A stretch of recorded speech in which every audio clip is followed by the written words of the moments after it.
तमाम तारीफ़ें उस क्रिएटर के लिए जिसने इस यूनिवर्स को एक मकसद के तहत पैदा किया है। रिस्पेक्टेड जनाब जावेद अख्तर साहब, मिस्टर सौरभ द्विवेदी और respected audience, thank you all for being here today. आज की डिबेट में चूंकि हम बात करने वाले हैं डज गॉड एग्जिस्ट के टॉपिक पर, तो ये एक ऐसा टॉपिक है जिसके मुताल्लिक कोई भी डिसीजन लेने के लिए अलग अलग स्टैंडर्ड्स हो सकते हैं। लिहाजा डिबेट के शुरू में ये ज़रूरी है कि हम ये जान लें कि आज के इस टॉपिक में कौन सा स्टैंडर्ड सही होगा और कौन सा गलत होगा। सबसे पहला स्टैंडर्ड जिसे मैं समझता हूं कि हमारे रिस्पेक्टेड जनाब जावेद अख्तर साहब बड़ी तेज़ी के साथ उसकी तरफ लपकेंगे, वो है साइंस। जबकि साइंस दर हकीकत खुदा के एग्जिस्टेंस को डायरेक्टली साबित करने या उसके एग्जिस्टेंस को डिनाई करने के लिए स्टैंडर्ड नहीं बन सकती। और उसकी वजह क्या है, ये मैं नहीं कह रहा, ये वो लोग कह रहे हैं जो साइंस के एक्सपर्ट्स हैं। नेशनल एकेडमी ऑफ साइंस कहती है science doesn't have the processes to prove और disprove the existence of God. Why? क्योंकि साइंस का ताल्लुक एम्पेरिकल एविडेंस से है और एम्पेरिकल एविडेंसेस का ताल्लुक हमारे नेचुरल और फिजिकल वर्ल्ड से है, जबकि गॉड नॉन फिजिकल और सुपर नेचुरल रियलिटी है। लिहाजा नॉन फिजिकल रियलिटी को आप उस टूल के साथ नहीं चेक कर सकते जिसका काम फिजिकल रियलिटी को तलाश करना है। लिहाजा आज इस डिबेट में गॉड की एग्जिस्टेंस को साबित करने या उसे डिनाई करने में साइंटिफिक एविडेंस को एक्सेप्ट नहीं किया जाएगा। दूसरा स्टैंडर्ड हो सकता है रेविलेशन, कि रेविलेशन के जरिए हम यह साबित करें कि गॉड एग्जिस्ट करता है या नहीं। लेकिन यह स्टैंडर्ड भी आज इररेलेवेंट है। क्यों? क्योंकि रेविलेशन मेरे नज़दीक सोर्स ऑफ नॉलेज है, वैलिड सोर्स ऑफ नॉलेज है, लेकिन हमारे जावेद अख्तर साहब के नज़दीक ये वैलिड सोर्स ऑफ नॉलेज नहीं है। लिहाजा आज की डिबेट में मैं एक भी एविडेंस किसी भी मजहबी स्क्रिप्चर से नहीं दूंगा ताकि जावेद अख्तर साहब के लिए वो अनएक्सेप्टेबल ना हो। तीसरा जो मेयार हो सकता है वो है ऑब्जर्वेशन, कि भाई कोई कहे कि हमें खुदा दिखाओ, अगर है तो दिखाओ, या ये कि खुदा के एग्जिस्टेंस पर एम्पेरिकल एविडेंस दो, तो ये है दर हकीकत गलत टूल का इस्तेमाल करना। ये ऐसा ही है कि जावेद साहब मुझसे ये मुतालबा करें कि मुफ्ती साहब आप मेटल डिटेक्टर के जरिए प्लास्टिक डिटेक्ट करके दिखाएं। अब चूंकि प्लास्टिक डिटेक्ट नहीं हो पा रही है लिहाजा plastic does not exist. No, you are using the wrong tool. इस टूल से प्लास्टिक को डिटेक्ट नहीं किया जाता। लिहाजा मैं समझता हूं कि गॉड के एग्जिस्टेंस पर एम्पेरिकल एविडेंस का मुतालबा करना एक बचकाना मुतालबा है और हमारे रिस्पेक्टेड जनाब जावेद अख्तर साहब इस स्टेज से अब बहुत आगे निकल चुके हैं। अब बचता है एक ही स्टैंडर्ड, और वो स्टैंडर्ड है अक्ल, लॉजिक, रीजनिंग। और यही वो स्टैंडर्ड है जिसके तहत गॉड की एग्जिस्टेंस को साबित किया जाएगा या गॉड की एग्जिस्टेंस को डिनाई किया जाएगा। लेकिन चूंकि ये बहुत इंपॉर्टेंट और सेंसिटिव टॉपिक है, इसलिए लॉजिकल आर्ग्यूमेंट भी ऐसा होना चाहिए जो डेफिनेटिव हो, इनडेफिनेटिव ना हो, जो 2 और 2 4 की तरह बिल्कुल वाजे हो, जिसे लॉजिकली रिजेक्ट करना पॉसिबल नहीं हो। फॉर एग्जाम्पल हम कहें हमारे रिस्पेक्टेड मिस्टर सौरभ साहब, ये एक इंसान है और तमाम इंसान कॉन्शियस बीइंग है। लिहाजा नतीजा क्या निकला, हमारे सौरभ साहब भी कॉन्शियस बीइंग है। क्या ये इनडेफिनेट आर्ग्यूमेंट है या डेफिनेट आर्ग्यूमेंट है? ये डेफिनेट आर्ग्यूमेंट है। ये 2 और 2 की तरह वाजे है, इसमें किसी तरह जो है लॉजिकली इसको रिजेक्ट नहीं किया जा सकता। तो अगर आज हमारे जावेद अख्तर साहब ऐसी कोई अकली दलील और लॉजिकल एविडेंस दें खुदा के ना होने पर जो डेफिनेट भी हो, तो मैं ये ऐलान करता हूं कि यकीनन मैं उस एविडेंस को कबूल करूंगा और उस पर गौर करूंगा। लेकिन साथ में यह भी ऐलान कर देता हूं प्रेडिक्शन के तौर पर कि ऐसा कोई डेफिनेट आर्ग्यूमेंट कोई नहीं पेश कर सकता। दलील हम देंगे और डेफिनेटिव दलील देंगे, लॉजिकल दलील देंगे, ऐसी दलील देंगे जो एंटायर एथिस्टिक वर्ल्ड उसे रेफ्यूट नहीं कर सकती। चलें अब हम एक एग्जाम्पल सोचते हैं, एक सिनेरियो, सिंपल सिनेरियो, तमाम ऑडियंस से गुजारिश है, हम और आप एक आइसोलेटेड आइलैंड पर हैं, ऐसा आइलैंड जहां पे हमसे पहले कोई कभी नहीं गया। चलते चलते आपके सामने अचानक आपने देखा एक पिंक कलर की बॉल पड़ी हुई है, सबसे पहला सवाल आपके जहन में क्या आएगा कि ये बॉल यहां क्यों आई, कैसे आई, ये पिंक कलर की ही क्यों है, कोई और कलर भी हो सकता था, ये इसी शेप में क्यों है, कोई और शेप भी हो सकता था। नेचुरली आप इस तरफ पहुंचेंगे कि कोई ना कोई है जिसने इन स्पेसिफिक प्रॉपर्टीज के साथ इस बॉल को बनाया है और यहां पे रखा है। चूंकि आप जानते हैं कि ये जो बॉल है इसका एग्जिस्ट करना जरूरी नहीं है, ये एग्जिस्ट कर भी सकती थी, नहीं भी कर सकती थी, और एग्जिस्ट करना ही था तो किसी और फॉर्म में करती, किसी और कलर में करती। अब आप इस बॉल को एक्सपैंड करते चले जाएं, एक्सपैंड करते चले जाएं, एक्सपैंड करते चले जाएं, यहां तक कि ये बॉल यूनिवर्स के साइज की हो जाए। बताइए कि क्या साइज के बढ़ जाने से सवाल बदल जाएगा? हरगिज नहीं बदलेगा।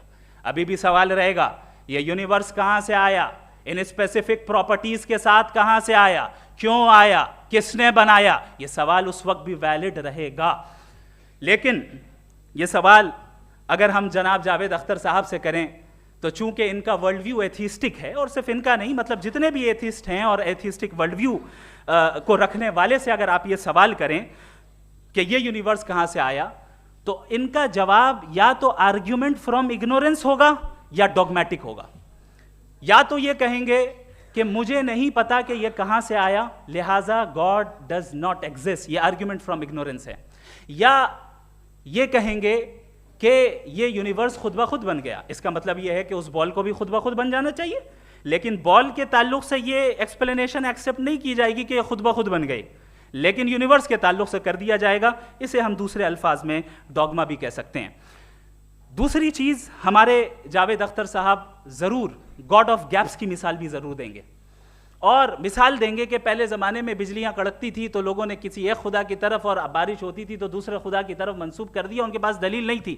यह हमारा वर्ल्ड व्यू है ही नहीं, यह हमारा वर्ल्ड व्यू है ही नहीं, क्योंकि नेचुरल फिनोमेना के प्रोसेस की इंटरप्रिटेशन को जान लेने से यह कहां से साबित हो गया कि गॉड एग्जिस्ट नहीं करता है। इस पर मैं इंशाअल्लाह अभी आगे बात करूंगा।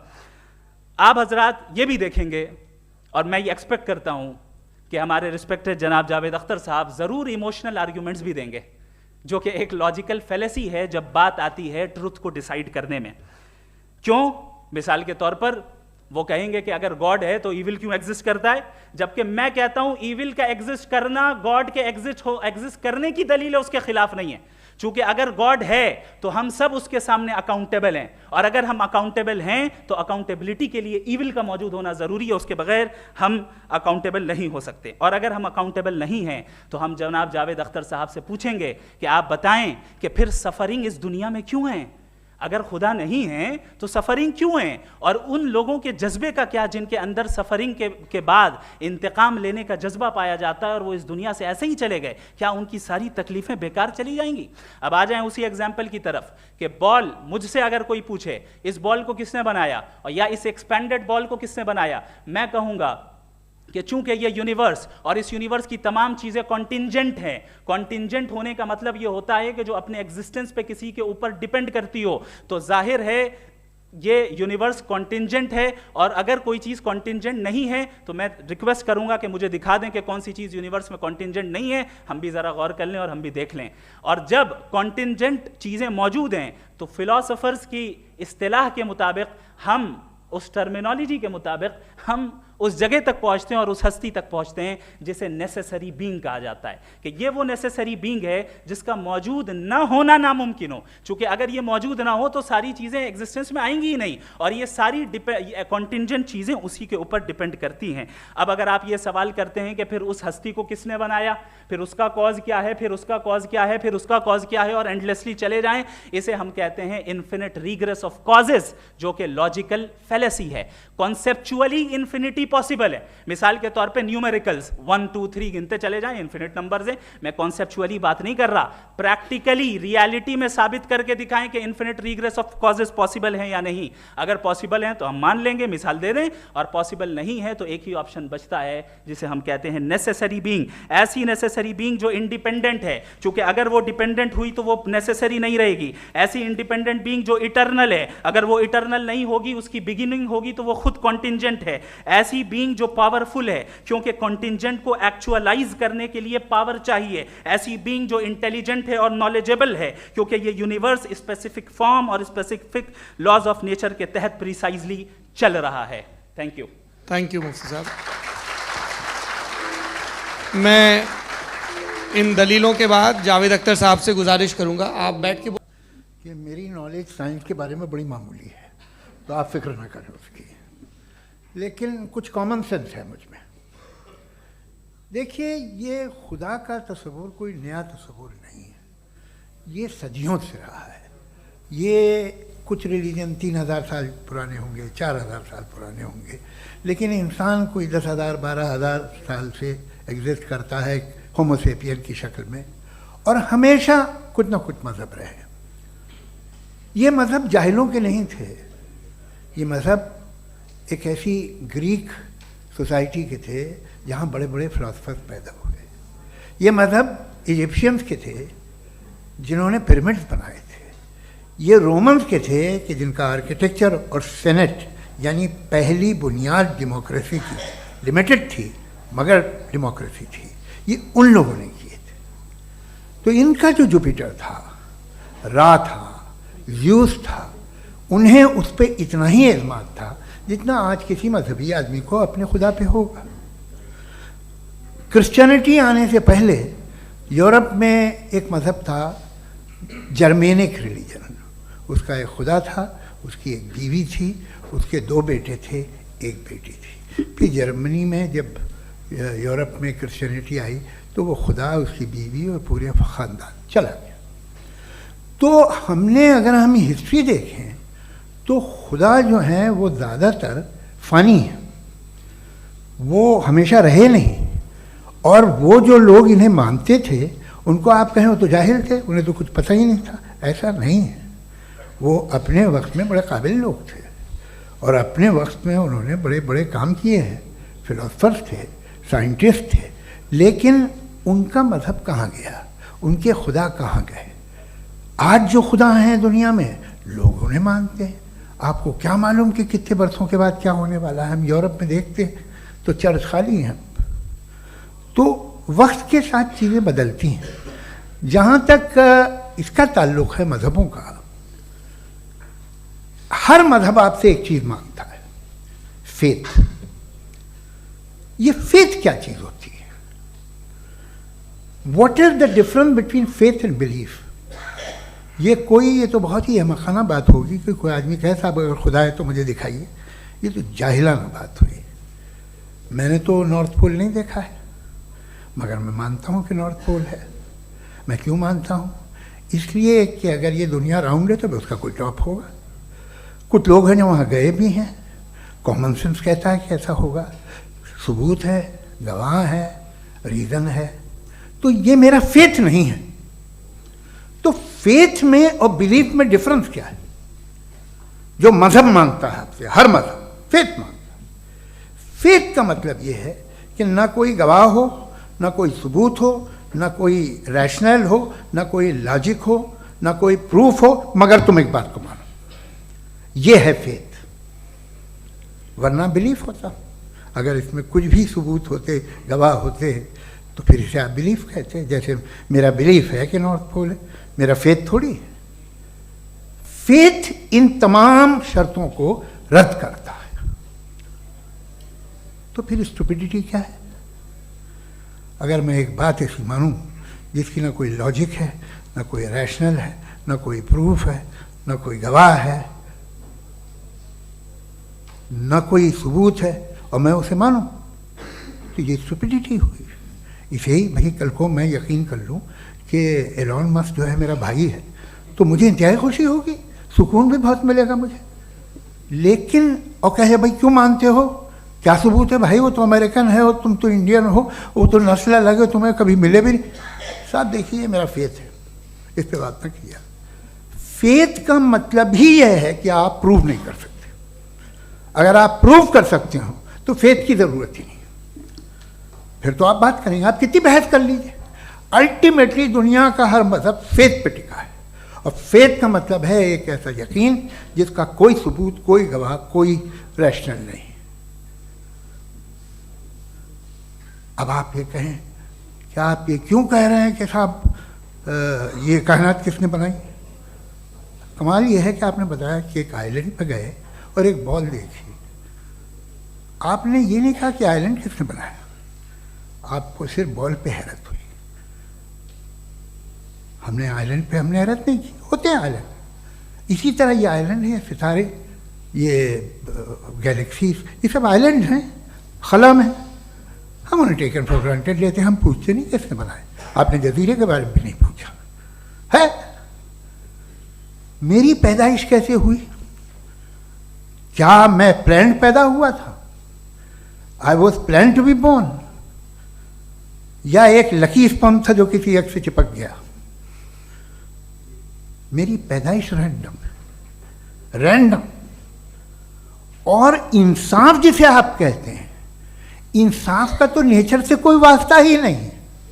जो आप कहते हैं कि एक दिन इंसाफ मिलेगा, इंसाफ is a human concept, nature में कोई इंसाफ नहीं। अगर शेर हिरन को खा जाता है तो उसे कोई सजा नहीं मिलती। अगर एक आंधी आती है और हरे भरे पेड़ों को उखाड़ के फेंक देती है तो आंधियों की जेल नहीं होती है।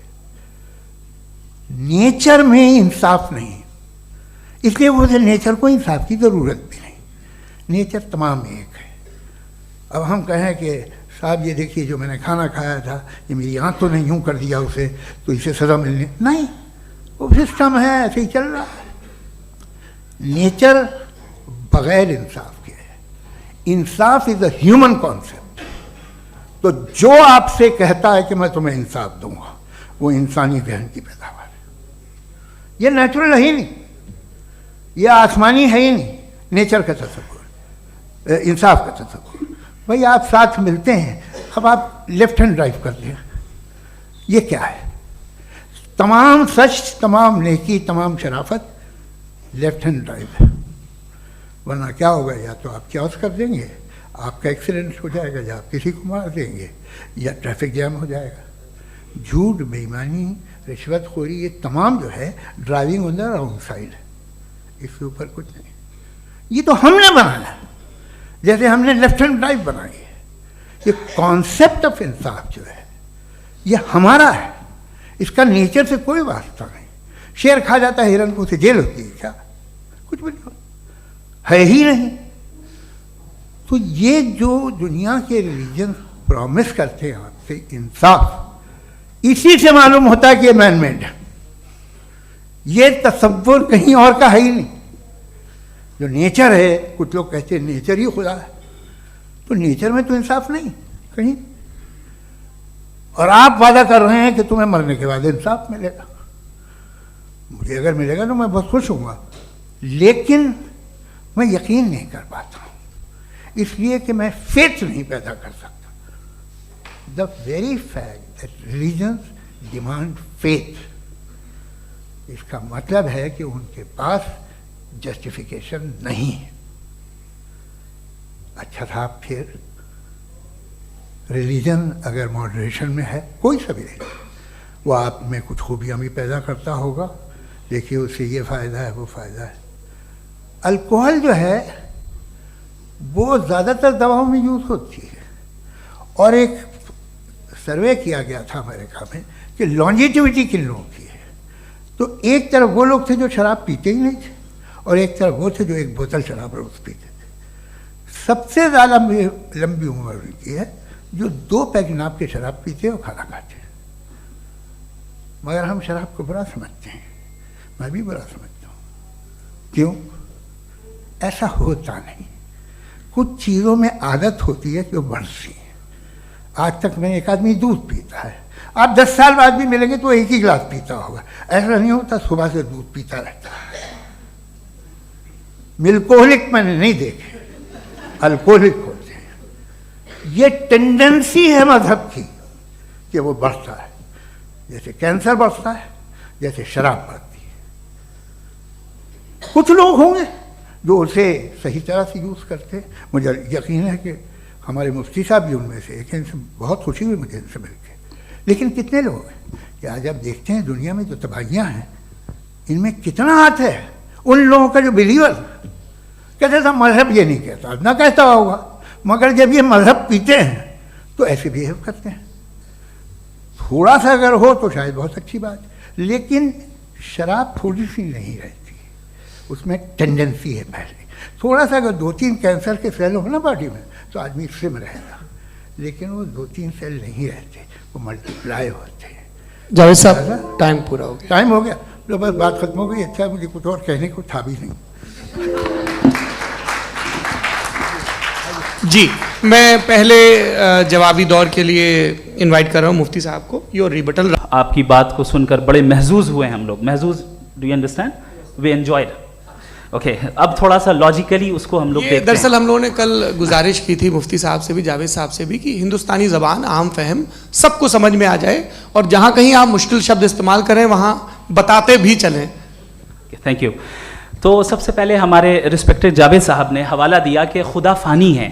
कितने मजहब आगे चले गए, किसी ने जुपिटर को खुदा माना, किसी ने किसी को माना। मैं कहता हूँ जिसने कॉन्टिंजेंट चीज़ को खुदा माना, गलत माना, वो खुदा ही नहीं, वो खुदा ही नहीं है। हम तो नेसेसरी बीइंग को साबित करने बैठे हैं, वो नेसेसरी कॉज जो इटरनल है, जो अबदी भी है और अजली भी है। हम किसी और को साबित करने नहीं बैठे। दूसरी चीज उन्होंने कहा कि फेथ एंड बिलीफ, ये एक ऐसी डेफिनेशन है फेथ की जो इन्होंने पहली मर्तबा पेश की है, या माफ कीजिएगा इन्होंने पहली मर्तबा पेश नहीं की है, रिचर्ड डॉकिंस ने पहली मर्तबा पेश की है। मुझे मालूम है ये सोर्स कहां से है। एपिस्टेमोलॉजिकली फेथ और बिलीफ का फर्क आप इस तरह नहीं कर सकते सर। फेथ सही भी होता है, गलत भी होता है, बिलीफ सही भी होता है, गलत भी होता है।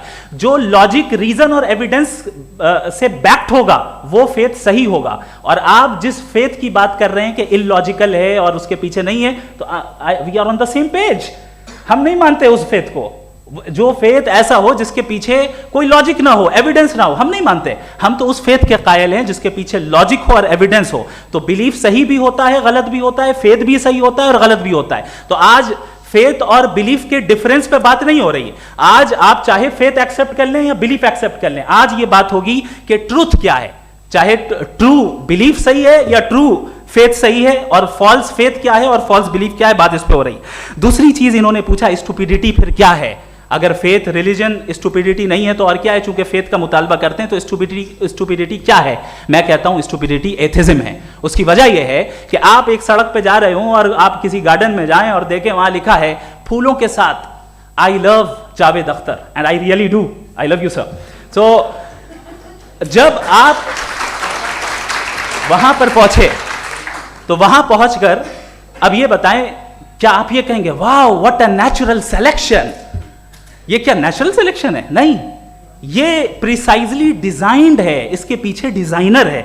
लिहाजा अगर कोई एक ऐसी कॉमन सेंस की बात को कबूल नहीं कर रहा है कि यूनिवर्स जो इतने प्रिसाइजली काम कर रहा है, हम कह दें कि खुद ब खुद बन गई, मैं समझता हूं इससे बड़ी स्टुपिडिटी और कुछ नहीं है। ये इरैशनल चीज है। फिर हमारे सर ने कहा कि आपने बॉल पे फोकस किया, आइलैंड पे फोकस नहीं किया। अरे आइलैंड को किसने बनाया यही समझाने के लिए तो बॉल की मिसाल दे रहा हूं। और बॉल भी कॉन्टिंजेंट है, आइलैंड भी कॉन्टिंजेंट है, दोनों नेसेसरी बीइंग का मुतालबा करते हैं। आगे इन्होंने कहा कि नेचर में कोई इंसाफ नहीं है। हम डिसाइड करते हैं कि मोरालिटी क्या होती है, इंसाफ क्या होता है। हम डिसाइड करते हैं, जैसे ड्राइविंग सीट में ट्रैफिक वाला, ये तो किसी खुदा ने नहीं कहा, ये है, इसे कहते हैं फॉल्स इक्विवेलेंस। ये एक लॉजिकल फेलेसी है। आपने जो है मिसाल दी ड्राइविंग की और ट्रैफिक की, ये सब्जेक्टिव मोरालिटी है। आप सब्जेक्टिव मोरालिटी को मिसाल बनाकर ऑब्जेक्टिव मोरालिटी के ऊपर नहीं थोप सकते। इंसाफ की ऑब्जेक्टिव मोरालिटी है। अगर आप ये कहते हैं कि नेचर में इंसाफ नहीं है तो इंसाफ का न होना ये नेचुरल हुआ, तो फिर नेचर को नेचर रहने दे। क्यों हम इतना स्ट्राइव कर रहे हैं दुनिया में इंसाफ लाने के लिए? ये तो इलॉजिकल बात है, इरैशनल बात है। इसलिए बहुत सी चीजें ऐसी हैं जो ऑब्जेक्टिवली जो है इविल या गुड हैं, और बहुत सी चीजें ऐसी हैं जो सब्जेक्टिवली हैं। सब्जेक्टिवली जो मोरल होता है या इमोरल होता है उसको हम सोशल कंसेंसस से या पर्सनल प्रेफरेंस से डिसाइड करते हैं। लेकिन जो ऑब्जेक्टिव मोरालिटी है, जिसमें इंसाफ आया, जो इन्होंने बार बार रिपीट किया, ये ऑब्जेक्टिव है, सब्जेक्टिव नहीं है। अगर आप कहते हैं ये सब्जेक्टिव है तो मेरा सवाल आपसे ये है, क्या सोशल कंसेंसस के जरिए अगर जुल्म को सही करार दे दिया जाएगा तो आप जुल्म को जस्टिफाई करेंगे? दूसरी चीज इन्होंने ये कहा कि 2 पैक शराब पी लें तो वो उतने पे नहीं रहता, बढ़ जाता है। यही मामला मजहब के साथ है। 2 पैक आप पी लें बढ़ेगा। तो ये एक ऐसी मिसाल है, इसको कहीं भी फिट कर लें कि आप एथिज्म पे जब फिट करें, जब आप 2 पैक एथिज्म का लेंगे ना तो वो बढ़ बढ़ के नॉर्थ कोरिया बनेगा। Thank you.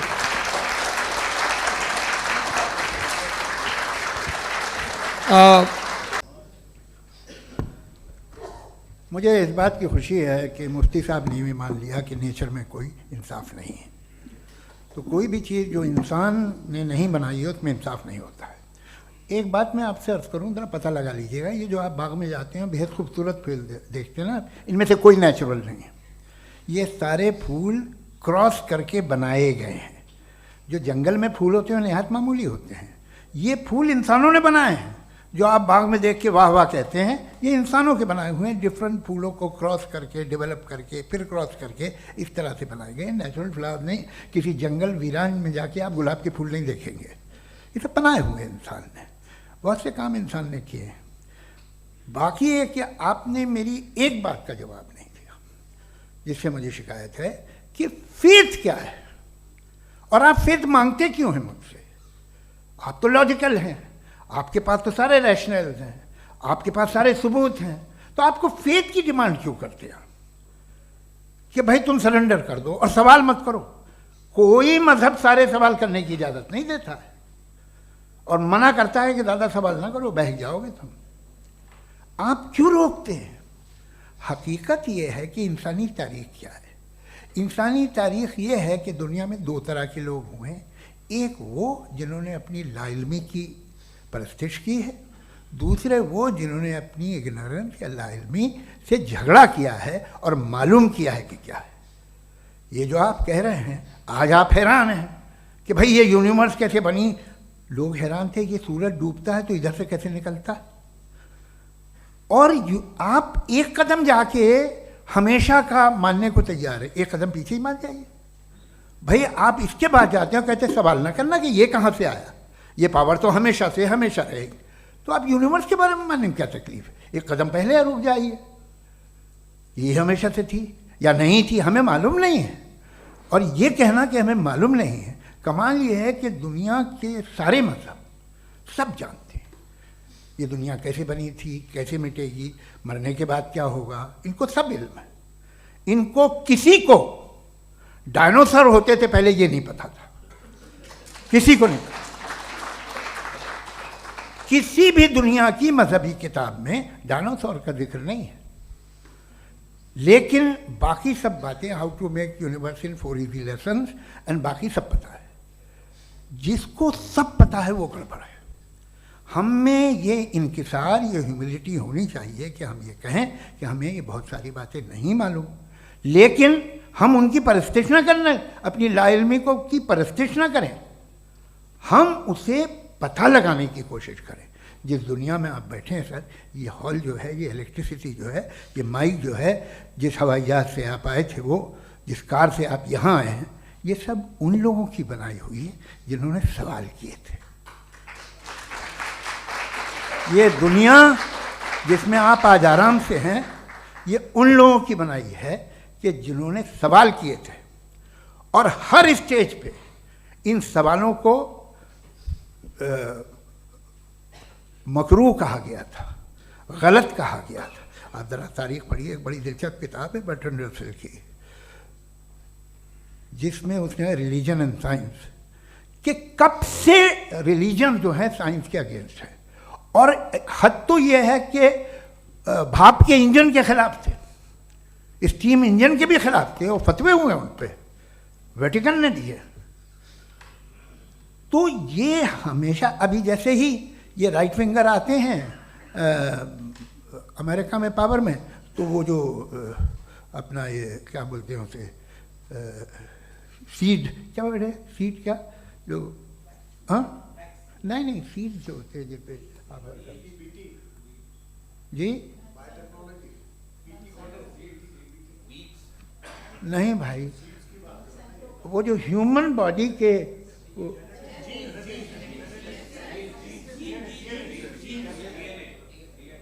उस पर रिसर्च बंद हो जाती है, रिपब्लिकन नहीं करने देते। अरे भाई इतना डर क्या है तुम्हें? एक ज़माने में बहुत नाराज़ थे ये सारे मजहबी लोग कि ये इंसान तो इंसान बनाने की कोशिश कर रहा है। आपको क्या तकलीफ भाई, बना ले तो बना लेने दो, ये खौफ क्या है? और ये सब आज जो आप कह रहे हैं नामुमकिन है, ये कैसे हुआ? मुझे एक किस्सा याद आता है। जब मैं छठी क्लास में था तो मैं मैथमेटिक्स में बहुत वीक था, तो एक टीचर रख दिया गया, उसने 1 2 3 4 5 6 7 को सिखा दिया मुझे। वो दिन मैं भूल नहीं सकता हूँ मुफ्ती साहब, जिस दिन उसने ये बताया कि 1/2 क्या होता है और 3/4 क्या होता है, मुझे ऐसा लगा कि मेरा सर बीच से फट जाएगा। यह आदमी कह रहा है कि जो दीवार के अंदर जाओ वॉक करते हुए। आज हंसता हूँ मैं इस बात पे। तो आज जो बातें आपके जहन से बिल्कुल परे हैं और आप हैरान होते हो उन्हें देख के, एक वक्त आएगा कि मामूली लगेंगे। और हुआ है, आपकी इंसानी तारीख ही है। इतनी जल्दी सारे फैसले आप मत कर लीजिए, थोड़ा ये ह्यूमिलिटी रखिए कि भाई ये हमें नहीं मालूम। ये कहने में क्या आ रहा है? ये यूनिवर्स कहाँ तक फैली, ये कब से है और कब तक रहेगी, हमें नहीं मालूम। आपने फैसला कर लिया कब बनी। ये आपके हिसाब से कोई 14 बिलियन ईयर्स बनी जो समझा जाता है। उससे पहले हजारों करोड़ों अरबों साल तक खुदा बैठा क्या कर रहा था? खामोश बैठा था, ऐसी जमाइयाँ ले रहा था। फिर उसे आइडिया है, यार एक काम करते, वक्त अच्छा गुजर जाएगा, यूनिवर्स पर आपसे सोचिए। वो तो हमेशा से है ना, मगर यूनिवर्स हमेशा से नहीं है, ये तो बनाई गई है। और उससे पहले क्या था, इनका क्या काम था? कैसी बात है, ये बड़ा आसान है। जो बात हमें आज धीरे धीरे पता चली है, बरसों 2000 और 2500 साल पहले आपको किसी ने बता दिया कि क्या था, आप मान गए, और तब से वही मान रहे हैं जो 2500 साल पहले कहा गया था। सब कुछ बदल गया है, सॉल्व हो रही हैं चीज़ें। अभी साइंस बिल्कुल दावा नहीं करती, या कोई फिलोसफर ये दावा नहीं करता कि हमें सब मालूम, बल्कि वो कहता है कि हमें जितना मालूम होता है उससे ये मालूम होता है कि हमें कितना कम मालूम। तो हम अपनी जहालत से लड़े, उसकी परस्तिश न करें। जी, टाइम है। Thank you so much. मैं तर्कों की श्रृंखला में राउंड 2 के लिए मुफ्ती साहब को आमंत्रित कर रहा हूँ। आपके पास एक बार फिर से 7 मिनट का वक्त है। शुक्रिया। जनाब जावेद अख्तर साहब कई मरतबा दोहरा रहे हैं कि फ़ेथ का मतलब बताइए, फ़ेथ का मतलब बताइए। मैंने बता दिया, फ़ेथ सही भी होता है, गलत भी होता है। और आज हम फ़ेथ पे बात नहीं कर रहे, हम ट्रुथ और डज गॉड एग्जिस्ट पे बात कर रहे हैं। क्या डज गॉड एग्जिस्ट, ये ट्रुथ यानी गॉड है या नहीं है, इसमें से दोनों ट्रुथ क्या है। अब आप उसे फ़ेथ कह लें, बिलीफ कह लें, नॉट माई बिजनेस। उसके बाद आपने कहा कि भाई सवाल करने से मजहब रोकता है। मैं कहता हूं जो रोकता है वो रोकता होगा, मैं नहीं रोकता, बल्कि सवाल करें, सवाल करना चाहिए। सवाल कर करके तो हम आगे बढ़ते हैं, तरक्की करते हैं, और इसीलिए मैं आज यहाँ पे आया हूँ। लेकिन सवाल सिर्फ खुदा से नहीं होगा, आपसे भी होगा। सवाल एथिज्म से भी होगा, सवाल सिर्फ मजहब से नहीं होगा, सबसे होगा। और आज मैं सवाल करूंगा और उम्मीद है कि आप जवाब देंगे। अभी तक आपने वैसे कॉन्टिंजेंसी आर्गुमेंट का कोई जवाब नहीं दिया। चलें, आपने कहा यूनिवर्स के बारे में इटर्नल क्यों नहीं बोल देते। ये चूंकि लॉजिकली पॉसिबल ही नहीं है कि यूनिवर्स इटर्नल हो। यूनिवर्स एक कॉन्टिंजेंट चीज़ है जो टाइम एंड स्पेस के पाबंद है, टाइम एंड स्पेस से बाउंड है। जो टाइम एंड स्पेस से बाउंड होगा वो कॉन्टिंजेंट होगा, जो कॉन्टिंजेंट होगा वो उसकी बिगिनिंग हुई होगी, जिसकी बिगिनिंग हुई होगी वो इटर्नल नहीं हो सकता। ये तो कॉमन सी बात है। आपने कहा कि किसी मजहबी किताब में डायनासोर का जिक्र नहीं है। अफसोस कि आज तक किसी मैथमेटिक्स की किताब में मुझे डायनासोर का जिक्र नहीं मिला। तो इसका मतलब मैथमेटिक्स की किताब बेकार है? नहीं, उसका वो टॉपिक नहीं है। रेवलेशन का और मजहबी किताबों का टॉपिक ये नहीं है कि आपको आके बताए साइकिल कैसे बनाते हैं, या आकर ये बताएं कि जो है डायनासोर कब था। वो तो मोरालिटी सिखाने आया है, गॉड के बारे में बताने आया, नॉन फिजिकल रियलिटी की हकीकत को सिखाने के लिए आया। रिलीजियन साइंस को रोकता है? नहीं रोकता। अगर रोकता है तो गलत करता है। रिलीजियन साइंटिज्म को रोकता है, जिसमें हमारे जावेद साहब मुब्तला हैं। साइंस और साइंटिज्म में फर्क है। साइंटिज्म यह है कि आप समझें कि साइंस और साइंटिफिक मेथोडोलॉजी ये नॉलेज को हासिल करने का वाहिद सोर्स ऑफ नॉलेज है। यह है साइंटिज्म। हम इसे रिजेक्ट करते हैं। हम साइंस को तो तरक्की करते हैं, भाई आप हमारी पूरी तारीख कर लें, पढ़ लें तो आपको पता चल जाएगा। बहरहाल ये अलग टॉपिक है। उसके बाद इन्होंने एक लफ्ज़ कहा, वेटिकन ने फतवा दिया। वेटिकन का फतवे से कोई ताल्लुक नहीं है, दोनों कॉन्ट्राडिक्टरी अल्फाज हैं। उसके बाद उन्होंने कहा कि भाई हमें नहीं मालूम अगर नहीं मालूम तो क्लियरली कह देना कि नहीं मालूम है, इसमें क्या हर्ज है। तो वही तो मैं कह रहा हूं ना कि आप कह दें कि नहीं मालूम, लेकिन क्लेम क्यों कर रहे हैं कि गॉड एग्जिस्ट नहीं कर रहा है। आप कह दें नहीं मालूम है, हो सकता है हो सकता ना हो, लेकिन आप क्लेम कर रहे हैं। The moment you say God does not exist, this is a claim, and now the burden of proof is upon you too, जैसे हमारे ऊपर है। और क्यों है मैं बताता हूं, क्यों है ये भी मैं बताता हूं। फिलोसॉफिकली जो क्लेम होता है ना, सिर्फ ये नहीं होता कि इंसान कहे पॉजिटिव क्लेम करे और नेगेटिव क्लेम करे तो बर्डन ऑफ प्रूफ नहीं है। आप मिसाल के तौर पे मैं कहूं कि फुला उस कमरे में कोई नहीं है, मैंने एक नॉलेज का क्लेम किया है। उस कमरे में कोई नहीं है, मैंने एक नॉलेज का क्लेम किया। या तो मैं कहूं मुझे नहीं पता, हो भी सकता है नहीं भी हो सकता है, this is not a claim. लेकिन जब मैं कह रहा हूं कि वहां कोई नहीं है या मैं कह रहा हूं वहां कोई है, दोनों क्लेम है और दोनों के ऊपर बर्डन ऑफ प्रूफ है। हमारे ऊपर भी बर्डन ऑफ प्रूफ है, मैंने कंटिजेंसी आर्ग्यूमेंट दिया, इसे तोड़कर दिखाइए। आखिरी चीज, इन्होंने कहा कि खुदा दुनिया बनाने से पहले 150 साल पहले या करोड़ों साल पहले क्या कर रहा था। अरे हजरत, चलें बहरहाल मैं जवाब दे देता हूं, आप हमारे रिस्पेक्टेड पर्सनालिटी हैं, अगर आप नहीं होते तो मैं ऐसे एंटरटेन ही नहीं करता। टाइम, ये 100 साल पहले या 100 साल बाद, पहले बाद में अभी, ये वो अल्फाज हैं जिनका ताल्लुक टाइम से है। टाइम शुरू ही हुआ है यूनिवर्स की बिगिनिंग के बाद, तो उसके पहले खुदा क्या कर रहा था, सवाल इलॉजिकल है, ये फेलेसी है। यानी आप ये कह रहे हैं कि यूनिवर्स के बनने से पहले खुदा क्या कर रहा था, टाइम के बनने से पहले, पहले का ताल्लुक टाइम से, टाइम उस वक्त था ही नहीं, तो ये सवाल ही इनवैलिड है खुदा के ताल्लुक से। दूसरी चीज, आर्ग्यूमेंट ऑफ कंटिजेंसी जो मैंने आपके सामने पेश की है, आपने बार बार ये प्रूफ किया और ये कह रहे हैं कि गॉड ऑफ गैप्स। देखिए पहले नहीं मालूम था, साइंस ने कर दिया। सिंपल्स की मिसाल से मैं समझा देता हूं। जिस गैप्स की आप बात कर रहे हैं ना, साइंस उन गैप्स को जिन चीज के जरिए भी प्रूव करेगा वो कॉन्टिंजेंट ही होगा, अब चाहे वो फोर्स हो, मैटर हो या एनर्जी हो। लिहाजा सवाल हमारा उस वक्त भी वैलिड होगा जब तक कि आप नेसेसरी बीइंग पे ना आ जाएं, और इन्फिनिट रिग्रेस पॉसिबल नहीं है of causes in practical world, तो जाहिर है कहीं रुकना पड़ेगा, जहां रुकेंगे वही खुदा है। दूसरी चीज, आपने ये कहा, क्या कह रहा था मैं, किस पॉइंट को? What? Oh no, after that, just now. हाँ, जहां रुकेंगे वही खुदा है। बहरहाल, तो टाइम का जिक्र हो गया, गॉड ऑफ गैप, सॉरी, या इसकी एक मिसाल आप ले लें।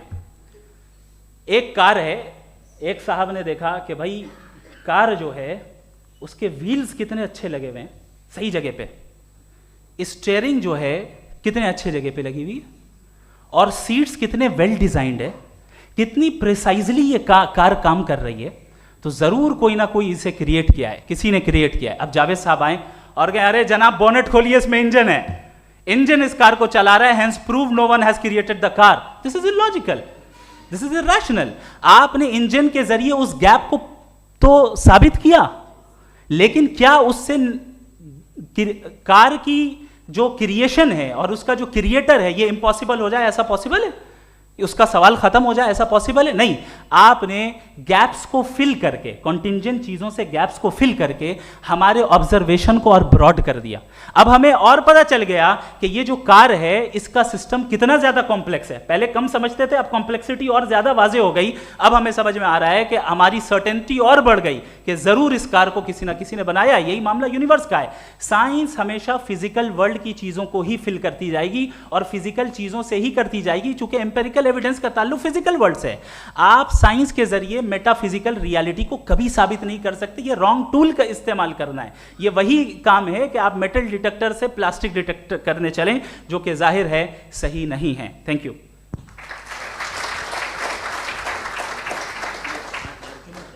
जी, ये आर्ग्यूमेंट का राउंड 2 है। हाँ। 7 मिनट है। पहले तो मैं आपसे अर्ज करूं कि आपने कहा कि जब कायनात ही नहीं थी तो वक्त भी नहीं था, कुछ भी नहीं था। कैसे नहीं था? खुदा था, एक एग्जिस्टेंस तो था ना खुदा का। तो जब खुदा था तो वक्त भी होगा। ऐसा नहीं है कि कुछ भी नहीं था, खुदा था। अच्छा, बाकी ये कि आपने कहा साहब आप साबित कीजिए, आपके पास भी लॉजिक है या मेरे पास भी लॉजिक है, आप साहब, मेरा जिम्मेदारी नहीं है साबित करना कि खुदा है। बर्टन रसल ने एक बड़ी अच्छी बात कही, बर्टन रसल ने एक बड़ी अच्छी बात कही, मैं आपसे अगर ये दावा करूं कि एक चाय की केतली मरीख के चारों तरफ घूम रही है, मार्स के चारों तरफ, तो ये आपका काम नहीं है कि आप साबित करें कि कोई चाय की केतली नहीं है, ये मेरा काम है, मैंने दावा किया है। ये दावा तो मजहबी लोग करते हैं कि खुदा है, मैं क्यों साबित करूं कि नहीं है? जब तक आप मुझे कन्विंस नहीं कर देंगे मैं नहीं मानूंगा। आपकी जिम्मेदारी है, मेरी जिम्मेदारी नहीं है।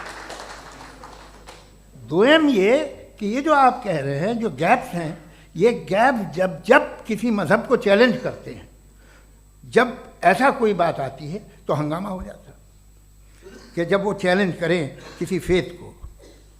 ये तमाम साइंस जो है इसे मुख्तलिफ जगहों पे मुख्तलिफ वक्तों में मज़हब ने रोकने की कोशिश की है। ये किताब है religion and science, Burton Russell की, पढ़िएगा, अच्छी लगेगी आपको। तारीख़ ही है साइंस, मज़हब की साइंस से उसका यही रिश्ता है। अच्छा, अब ये हम सोचें कि बहरहाल ये वजूद जो है मज़हब और ये बिलीव इन गॉड इंसान को बेहतर बना देता है, तो एक काम कीजिए, हिंदुस्तान वर्ल्ड का नक्शा लीजिए और मार्क कीजिए कि रिलीजन कहाँ कहाँ ज़्यादा है, कहाँ कहाँ, चाहे वो लैटिन अमेरिका हो या मिडल ईस्ट हो या फार ईस्ट हो या हिंदुस्तान के वो इलाके जहाँ मजहबियत ज़्यादा है। रख दीजिए नक्शा अलग। अब दूसरा नक्शा कि कहाँ कहाँ नाइंसाफ़ी, रिप्रेशन, औरतों के हुकूक की पामाली, जुल्म, डिक्टेटरशिप कहाँ है, नक्शा एक ही होगा। तो आप मुझे बताएं कि जो इसका तरकीब इस्तेमाल क्या है, खुदा का तरकीब इस्तेमाल तो बताइए। आप छोटी सी दवा सड़क पे बेचते हैं, उसकी भी तरकीब इस्तेमाल बताते हैं। इसके इस्तेमाल से तो फ़ायदा ही नहीं हुआ किसी को। जो सारे के सारे ख़राब मुल्क हैं, ख़राब समाज है, वो सारे जुल्म खुदा के नाम पे करते हैं। वो गलत करते हैं, सही करते हैं, मुझे क्या लेना देना उससे। इस्तेमाल से मालूम होता ना। एक विस्की की बोतल कभी शायद देखी हो आपने, लाल रंग की होती है, उस पर रोशनी और छपड़ा इंतहाई खूबसूरत लगती है, क्या बिगाड़ रही है किसी का? उसका इस्तेमाल गलत है, इसलिए आप उसे नापसंद करते हैं। इसका इस्तेमाल गलत है, इस तसव्वुर का इस्तेमाल ही गलत है और हमेशा से गलत हुआ है। आप देख लीजिए, इंसानी तारीख देख लीजिए, आज देख लीजिए, हिंदुस्तान देखिए, दुनिया देख लीजिए, क्या हो रहा है। इसे कैसे इस्तेमाल कर रहे हैं फेथ वाले लोग? क्या फेयर हैं, जस्ट हैं, जो अपने खुदाओं पे यकीन रखते हैं? वो किस तरह के लोग हैं? वो लोगों को इंसाफ देते हैं, वो बेहतर इंसान बने। तो इस दवा का फ़ायदा क्या है? चलो बहुत फ़ायदा हो रहा तो मैं इस्तेमाल कर लूँगा, मुझे तो इस दवा का कोई फ़ायदा दिखता ही नहीं।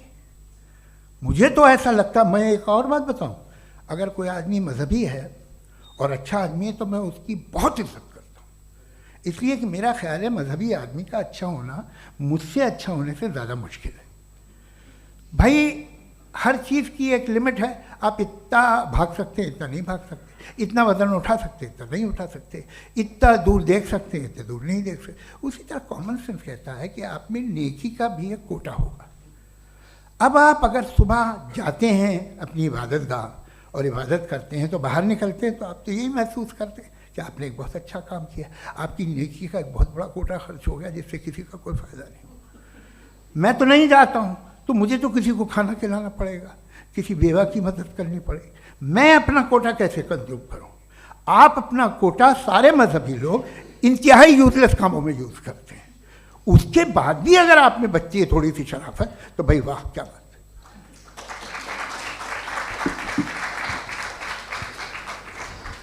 एक तो मुझे ये बात बहुत अच्छी लग रही है कि दोनों ही विद्वान समय को मानते हैं और बहुत समय से अपनी दलीलें और बाज़ दफ़ा समय से पहले अपनी तकरीरें पूरी करके अपनी अपनी कुर्सी पर बैठ रहे हैं। ये इस आर्ग्यूमेंट का राउंड 2 पूरा हुआ। अब रिबटल का राउंड 2 है और उसके बाद क्रॉस एग्जामिनेशन होगा। नहीं, आपका आर्ग्यूमेंट हो गया सर।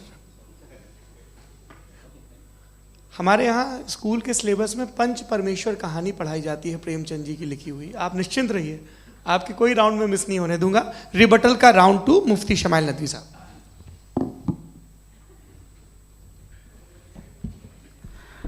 असल में जो हकीकी प्रॉब्लम है, असल प्रॉब्लम है वो ये है कि जावेद साहब के पास कॉन्सेप्ट ऑफ गॉड क्लियर नहीं है।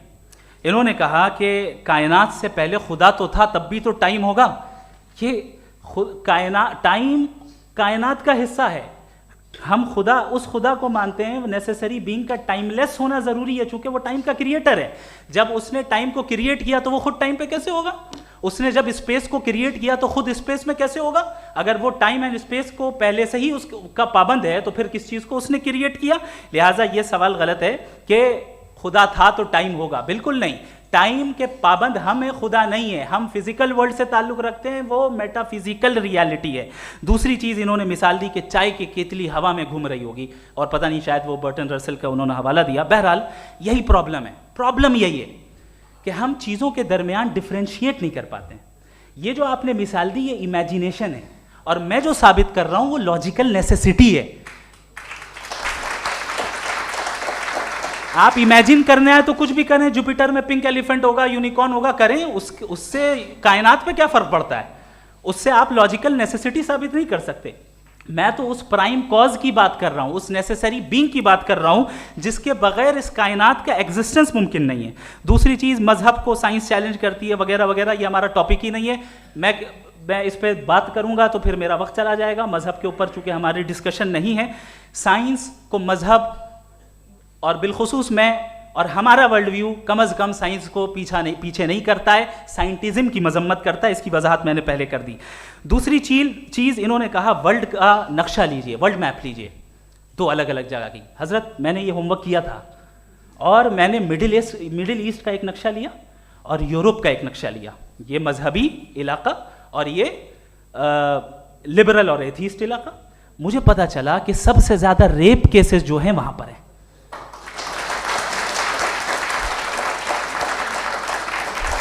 मुझे ये पता चला यूएन की रिपोर्ट के मुताबिक, मैं ये अपने घर से नहीं लेके आ रहा, कि जो वर्किंग वुमेन है यूरोपियन कंट्रीज में, उसमें 81% वुमेन सेक्सुअल हैरेसमेंट का वर्क में शुमार हो रही है। ये मिडिल ईस्ट में नहीं हो रहा है, वो मजहबी लोग हैं इसलिए नहीं हो रहा है।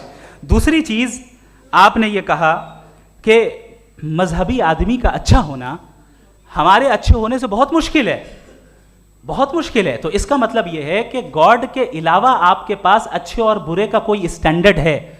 मैं चाहूंगा कि कन्वर्सेशनल स्टाइल वाली डिस्कशन और सेगमेंट पे इसी पे बात कर लेते हैं। Thank you very much.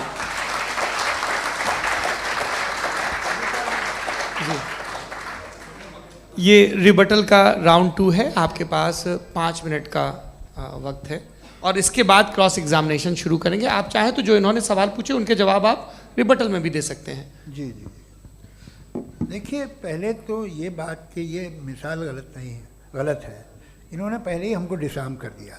कह लिया अकल से मामला सॉल्व नहीं हो सकता, लॉजिक से आप पहुंच नहीं सकते। ये एक मेटाफिजिकल चीज़ है। मेटाफिजिकल अजीब सा लफ्ज़ है, ठीक से किसी को माने नहीं मालूम इसके, तो ऐसा लगता है कुछ बड़ी चीज़ है। अरे भाई, क्या होता है मेटाफिजिकल, बताओ, खड़ी हो। ये एक लफ्ज़ है जो कहीं भी इस्तेमाल हो जाता है। जब आप एक बात कर रहे हैं और आप मुझसे बहस कर रहे हैं तो मुझे मेटाफिजिकल मत बताइए, आप लॉजिकली मुझे प्रूफ किए। और अगर लॉजिकली आप नहीं बात करते साहब ये मेटाफिजिकल है, तो फिर हम आप बात क्या कर रहे हैं? मेरा आपका किस ज़बान में कॉन्वर्सेशन होगा? और ये कहना कि वक्त पहले नहीं था, तो फिर क्यों कहते हैं ये हमेशा से और हमेशा रहेगा? हमेशा वक्त है, तो आप कैसे कहते हैं वो हमेशा से है और हमेशा रहेगा? हमेशा का मतलब है कोई वक्त, अगर वक्त ही नहीं है तो हमेशा कैसे? बाहर वो रहेगा।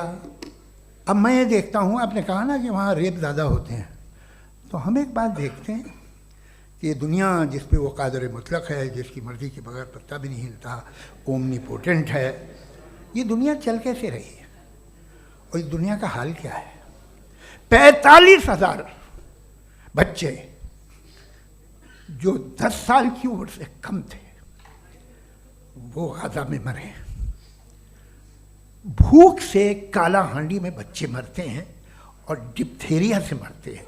डिप्थेरिया अजीब मर्ज है, गले में जाली बनना शुरू होती है, बच्चा नीला हो जाता है, गरीब का बच्चा, इसलिए कि उपास इलाज में। ये कादर मुतलक है जो चाहे कर दे। इससे आप दुआएं मांगते हैं हमारी, ये काम कर दे वो कर दे, तो इसका मतलब डे टू डे लाइफ में वो इंटरफेयर करता है। और ये देख रहा है वो। अगर वो वाकई भी है फॉर डिस्कशन से एक, तो मैं जब दुनिया देखता हूँ तो मेरे दिल में उसके लिए कोई इज्जत नहीं पैदा होती। ये क्या कर रहे हो तुम पूरे ऑल पावरफुल हो, ओमनीपोटेंट हो, ओमनी प्रेजेंट हो। तुम तो वहाँ गाजा में रहे होगे ना, तुम हर जगह हो। तुम देख रहे थे कि बच्चे की कैसे धज्जियाँ उड़ रही, तुम देख रहे थे। और तुम चाहते हो मैं तुम्हारी परस्तिश करूँगा, तुम हो भी। अरे यार, इससे अच्छे तो हमारे चीफ प्राइम मिनिस्टर हैं, कुछ तो ख्याल करते हैं। कमाल है, आप किसकी इबादत कर रहे हैं? अगर वो है भी, ये दुनिया नाइंसाफी से, जुल्म से, जबर से, तशद्दुद से भरी हुई। और आप ये मत कहिएगा कि वो देख रहा है और वो बताएगा एक दिन। अगर वो देख रहा है और इंटरफेयर नहीं करता तो आप दुआ क्यों मांगते? आप कहते हैं मेरा ये काम करा दे, इसके मतलब है वो दखल दे सकता है, वो आपको नौकरी दिलवा सकता है, भले दूसरे आदमी को न मिले, मगर आपका काम कर देगा चूंकि आपने दुआ मांगी है। तो जब वो आपको नौकरी दिला सकता है, लड़की की शादी कर सकता है, बेटे को ग्रीन कार्ड दिलवा सकता है, तो कम से कम ये जो मर रहे हैं बच्चे, इनको रोक दे, कुछ तो करे। मुझे तो दुनिया में, इस दुनिया का कोई मालिक है, इसका ओमनीपोटेंट कोई रूलर है, और ये दुनिया ऐसी चल रही है। मैं तो चाहूँगा कि भाई ना हो, अगर हो तो बड़ी शर्मिंदगी की बात है। शुक्रिया।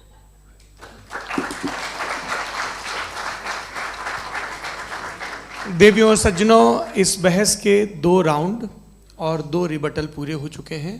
अब सबसे ज़रूरी और सबसे मुश्किल राउंड शुरू हो रहा है, क्रॉस एग्जामिनेशन का। अब इन विद्वानों की सज्जनता की एक परख भी होगी और वक्त हमने 16 मिनट का तय किया है। पहला सवाल आप पूछना चाहेंगे? जी बिल्कुल। पहले बोले भी आप माइक ले लीजिएगा हाथ में, ये नीचे से होना चाहिए। जी मैं बोलता हूँ, ये दाएं हटा सकते हैं क्या हम थोड़ा क्विकली? दाएं पीछे कर दीजिए बस थोड़ा सा, है, ताकि ये जो दाएं बाएं लोग बैठे हैं इसे हटा ही दीजिए। अब हम वहाँ तो जाने वाले नहीं। आराम से आराम से दोनों तरफ से हटा दीजिए।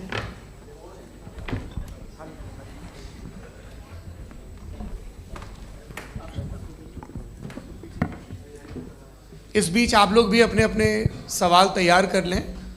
ये ध्यान रखेंगे कि मैं यहाँ से सवाल लूँगा, आप लोगों को अपना हाथ ऊपर करना है, अपना नाम बताना है और अधिकतम 3 वाक्यों में अपना सवाल पूरा करना है। कई लोग सवाल की जगह भाषण देने लगते हैं, उससे आज बचना है।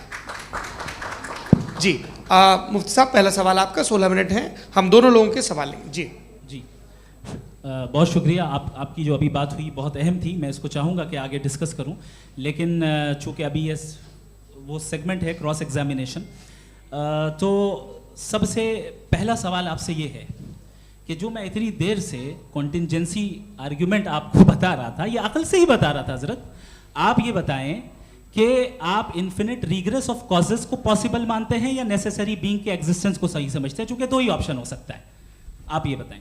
देखिए, आपको मैं ईमानदारी से बात करूं, एक तो मैं कॉन्टिजेंसी वर्ड ठीक से समझता नहीं, और इस वक्त भी जो आपने अंग्रेज़ी के अल्फाज इस्तेमाल किए वो ज़रा थोड़े से मुझे डिफ़िकल्ट और कॉम्प्लिकेटेड लगे, तो आप ज़रा सिंपल ज़बान में सवाल कर सकते हैं? बिल्कुल कर सकता हूँ। जी।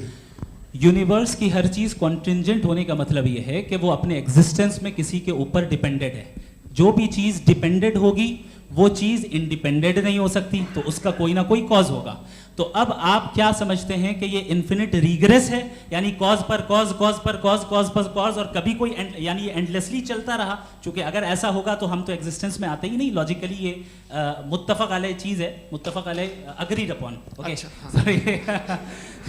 इस पे हमने एग्री किया था कि मुश्किल शब्द आएगा तो अर्थ बताना पड़ेगा। तो इन्फिनिट रिग्रेस तो पॉसिबल नहीं है, तो कहीं ना कहीं आपको रुकना पड़ेगा ऐसे नेसेसरी बीइंग पर। नहीं, कोई ज़रूरत नहीं रुकने की। किसने कहा आप रुकना पड़ेगा? आप रुकते हैं खुदा पे, आप नहीं रुकते। आप कहते हैं वो हमेशा से, जब उस वक्त से जब वक्त नहीं था। आप कहाँ रुकते हैं कि अब हुआ था वो? आप नहीं कहते। हम क्यों नहीं मान सकते कि यूनिवर्स जो है और बल्कि मल्टीवर्सेस जो है वो हमेशा से हैं, वो बनती है, बिगड़ती है। एक हमारे यहाँ एक चीज़ है ब्लैक होल, वो समेट लेता है वापस, फिर ब्लास्ट होता है, फिर फैल जाता है। और इसमें हमारी तो खैर कोई औकात ही नहीं है इंसान की। एक छोटे से ज़र्रे पे हम 50-60 साल की उम्र रखते हैं, जो करोड़ों अरबों साल की कायनात है उसमें, और पैदा भी नहायत ही बेहुदा वजह से हुए थे। तो इसमें ये सोचना कि इसकी वजूहात और ये क्यों है, ये डिपेंडेंट है, ये हम देख रहे हैं, क्या मालूम। आप सोचिए कि ये जो फैल रही है कायनात, ये कहाँ फैल रही है, ये कहाँ जा रही है, और ये फैल क्यों रही है? अरे बना ली थी तुमने, रुको भैया, हाँ काफ़ी है। ये फैल क्यों रही है? ये और कौन सी कायनात जिसे मैं दूरबीन से देखता हूँ तो 2 बिलियन लाइट ईयर पे है, उससे मेरा कोई वास्ता ही नहीं है। 2 बिलियन ईयर यानी अगर मैं 80,000 माइल्स पर सेकेंड से चलूँ तो 20 करोड़ साल में वहाँ पहुँच जाऊँगा। इसकी ज़रूरत क्या थी? ये दुनिया, ये कायनात तो इंसान अशरफुल मखलूक़ात के लिए बनाई गई ना। तो ये सब ये टर्म समझ में नहीं आया, इसमें कोई ख़ास समझने वाली बात थी भी नहीं। ये जो अल्टीमेट कहा यह जाता है कि ये जो पूरी यूनिवर्स है, ये जो दुनिया है, ये इंसान के लिए बनाई गई। अच्छा, ये सब इंसान के लिए। क्यों साहब, सही है ना? बिल्कुल, लेकिन इसका ये मतलब नहीं कि किसी चीज के पीछे रीजन आपको नहीं पता तो रीजन नहीं है, इसे कहते हैं नहीं, मुझे नहीं पता, लेकिन मेरी जिम्मेदारी नहीं है। वो बिल्कुल सही कहा था उसने, बर्टन रसल ने। आपने उसे मजाक में टाल दिया कि भाई आप एक दावा कर रहे हैं, मैं क्यों कहूं कि ये गलत है दावा? आप प्रूफ कीजिए, मेरे पे जिम्मेदारी ही नहीं है, मैंने थोड़ी कहा है। आप प्रूफ कीजिए कि ये सही है। आप आर्ग्यूमेंट ऑफ कंटिंजेंसी का जवाब ही नहीं दे रहे हैं। पूछना चाहेंगे? आप सवाल पूछना चाहेंगे मुफ्ती साहब से? क्योंकि ये क्रॉस एग्जामिनेशन का दौर है। आप जैसे पहले बोल रहे थे फेथ को लेके कुछ, मैं ये पूछना चाहूँगा कि खुदा ने जो भी रेवलेशन किए हैं, एक मज़हब के नहीं बहुत से मज़हबों में किए हैं, अलग अलग रेवलेशन है। कहीं कुछ एक बातें हैं, कॉन्ट्रडिक्शन भी है आपस में, कहीं कुछ आप कर सकते हैं, कहीं कुछ नहीं कर सकते। ऐसा नहीं है कि सबकी कोड ऑफ मॉरल एक है। तो ये किस्सा क्या है? अब आप ये देखिए कि मुझे कभी कभी लगता है कि जो फुटबॉल फाइनल होता है, लाखों लोग होते हैं, फिर वो टीवी कवर कर करोड़ों लोग, अगर उसमें खुदा की एक बूमिंग आवाज़ आ जाती, मैं गॉड हूँ, तो सारे लोग अभी सुन लेते और टीवी पे भी सुन लेते, किस्सा ख़त्म होता। ये इतनी राजदारी क्या है कि तुम सामने कुछ तो सबूत दे दो हमें सॉलिड। ये कह रहे साहब ये यूनिवर्स कैसे बनी, इससे मसला क्या हल होगा? मैं पूछूंगा आपसे खुदा कैसे बना? क्यों नहीं पूछूंगा कैसे बना? बल्कि वो तो कायनात से कहीं ज़्यादा इंटेलिजेंट है, कायनात से कहीं ज़्यादा कॉम्प्लेक्स। जी वो हमेशा से है, आप कहेंगे मैं मान लूँगा। अच्छा, दोयम वो कादिर मुतलक, यानी कादिर मुतलक का मतलब ओमनीपोटेंट, वो जो चाहे कर सकता है। आपको नौकरी दिलवा सकता है, आपकी अच्छी जगह शादी करवा सकता है, आपके पड़ोसी का मुकदमा हरवा सकता है, आपको जिता सकता है, सब काम करता है। थोड़ा सा माइक क्लोज जी। वो इस दुनिया को चला कैसे रहा है? ये दुनिया कैसे चल रही है? आपको इस पर हैरत नहीं होती? या क़यामत के बाद कभी एक जस्टिस होगा, जब ये बच्चा मर चुका होगा जिसकी धज्जियाँ उड़ गई बम से, इसको इंसाफ मिलेगा तब? अच्छा, अब जवाब दूं? हाँ जी, मैं इसीलिए आप की तरफ। सबसे पहले आपने रेवलेशन और स्क्रिप्चर्स की बात की, इस पे मैं बात कर सकता हूं लेकिन आज नहीं करूंगा चूंकि वक्त कम है, कभी और इस पे डिस्कस करेंगे। मैं तैयार हूं उस पे भी बात करने के लिए। ये अभी से राउंड 2 की भूमिका तय हो रही है। Does God exist round 2? जी, चूंकि आज गॉड के एग्जिस्टेंस पे बात है तो मैं उसी के रिलेटेड जो है आपके सवालात को एंटरटेन भी करूंगा और मैं भी पूछूंगा। आपने कहा कि आपने साबित ही नहीं किया, जबकि आर्ग्यूमेंट ऑफ कॉन्टिंजेंसी बुनियादी आर्ग्यूमेंट है। आप मुझे कॉन्टिंजेंसी का मतलब बताइए, आपका मतलब क्या? कॉन्टिंजेंसी कॉन्टिंजेंसी का मतलब ये हुआ कि हर वो वजूद जो किसी भी चीज़ का पाबंद है, हर वो वजूद या हर वो चीज़ जो अपने एग्जिस्टेंस में किसी भी चीज़ के पाबंद है और उससे बाउंड है, उसको उसकी ज़रूरत है, उस पर डिपेंड करती है, तो जाहिर सी बात है कि उसका कोई ना कोई कॉज होता है। ये तो अक्ल की बात है। ये आप रीजनिंग की बात करते हैं, मैं वही कर रहा हूं। दूसरी चीज आपने ये बात कही कि इतने बिलियन लाइट ईयर्स दूर है, उसका मेरा क्या लेना देना। फिर मेरे ख्याल से आपको ये नहीं कहना चाहिए I think therefore I am an atheist. आपको सोचना चाहिए। सिर्फ आप एक लिमिटेड दायरे में रहकर नहीं सोचें, बल्कि बाहर निकलकर सोचें। आपने तीसरा सवाल किया, आपने 2-3 सवाल एक साथ किए। ऐसी बातें ना कीजिए, कुत्तों को इतराज हो जाएगा आप पे कि आप कुछ भी सोचिए। ये इजाज़त आपको है नहीं, मुझे है।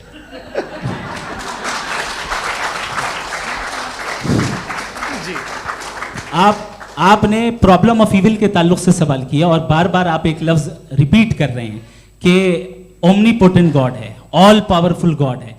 यही तो दरअसल समझना है कि गॉड का कॉन्सेप्ट क्या है। प्रॉब्लम ऑफ इविल जो है, प्रॉब्लम ऑफ इविल दर हकीकत 2 असम्पशंस पर कायम है। अगर आप इन 2 असम्पशंस को समझ जाएं तो ये प्रॉब्लम नहीं रहेगी, आर्ग्यूमेंट आपको समझ में आ जाएगी कि ये कोलैप्स कर जाता है। पॉइंट नंबर 1, यानी जो आपका सबसे पहला फॉल्स असम्पशन है कि गॉड मर्सीफुल है, ओमनीपोटेंट है, दुनिया में जुल्म हो रहा है। लेकिन आपको ये समझना चाहिए कि हमारे वर्ल्ड व्यू के मुताबिक गॉड सिर्फ ओमनीपोटेंट और सिर्फ मर्सीफुल नहीं है, बल्कि वो ऑल वाइज भी है और वो ऑल नोइंग भी है। उसके हर काम के पीछे हिकमत और विजडम है। ये कोई जरूरी नहीं है कि वो हिकमत और विजडम आपको समझ में आए या मुझे समझ में आए। अगर आप जो समझ रहे हैं उसके मुताबिक आप फैसला कर रहे हैं, ये लिमिटेड पर्सपेक्टिव से आर्ग्यूमेंट है। और इस चीज को हम अपनी दुनिया में, अपने लाइफ में, डेली लाइफ में इस प्रिंसिपल को एक्सेप्ट करते हैं। हम जब किसी डॉक्टर के पास जाते हैं, डॉक्टर के पास जाकर वो अगर उसने हमें कोई दवाई दी है तो हम ये तो नहीं कहते कि जब तक आपके पास जितना नॉलेज और जितना विजडम नहीं है, आपने क्यों ये दवाई दी है, तब तक हम इस चीज को एक्सेप्ट नहीं करेंगे। नहीं कहते, हम उसकी अथॉरिटी को तस्लीम करते हैं। क्यों? क्योंकि उसकी हम जानते हैं कि वो नॉलेजेबल है, वो विजडम वाला है, हमसे ज्यादा नॉलेज और हमसे ज्यादा विजडम है। बताएं सर। नहीं, डॉक्टर में और खुदा में बड़ा डिफरेंस है। डॉक्टर पढ़ा लिखा होता है, एक तो मैं उसकी बात सुनूंगा। 2 ये नहीं, कुछ जवाब तो ये भी नहीं है सर। प्लीज आप अगर सब ऑडियंस से बोलने लगेंगे तो फिर मतलब नहीं सिविलाइज्ड बहस का। मतलब आप ये कहें कि चूंकि आप डॉक्टर पे बिलीव करते हैं इसलिए खुदा पे बिलीव किए, क्या ये मिसाल आपको समझाने के लिए आर्गुमेंट है, इस पे आपको एतराज नहीं है। तो सिंपल बात ये है कि मैं अगर ये यकीन कर लूँ कि एक ओमनीपोटेंट, उसकी मसलहत है, ये जो बच्चे मर रहे हैं ये मसलहत है उसकी, मुझे नहीं चाहिए थी मसलहत। उसकी मसलहत नहीं, यही तो समझना है, मतलब एक्सपीरियंस। अच्छा, इस आपने अभी मेरी बात पूरी सुनी नहीं। मैंने कहा आपका पूरा आर्ग्यूमेंट 2 फॉल्स असम्पशंस पर है। एक फॉल्स असम्पशन मैंने बता दिया, दूसरा फॉल्स असम्पशन ये है कि इस दुनिया में इविल के होने का कोई गुड रीजन नहीं है, जबकि हमारे पास बाज रीजंस मौजूद हैं, हमारे पास बाज वजूहात मौजूद हैं।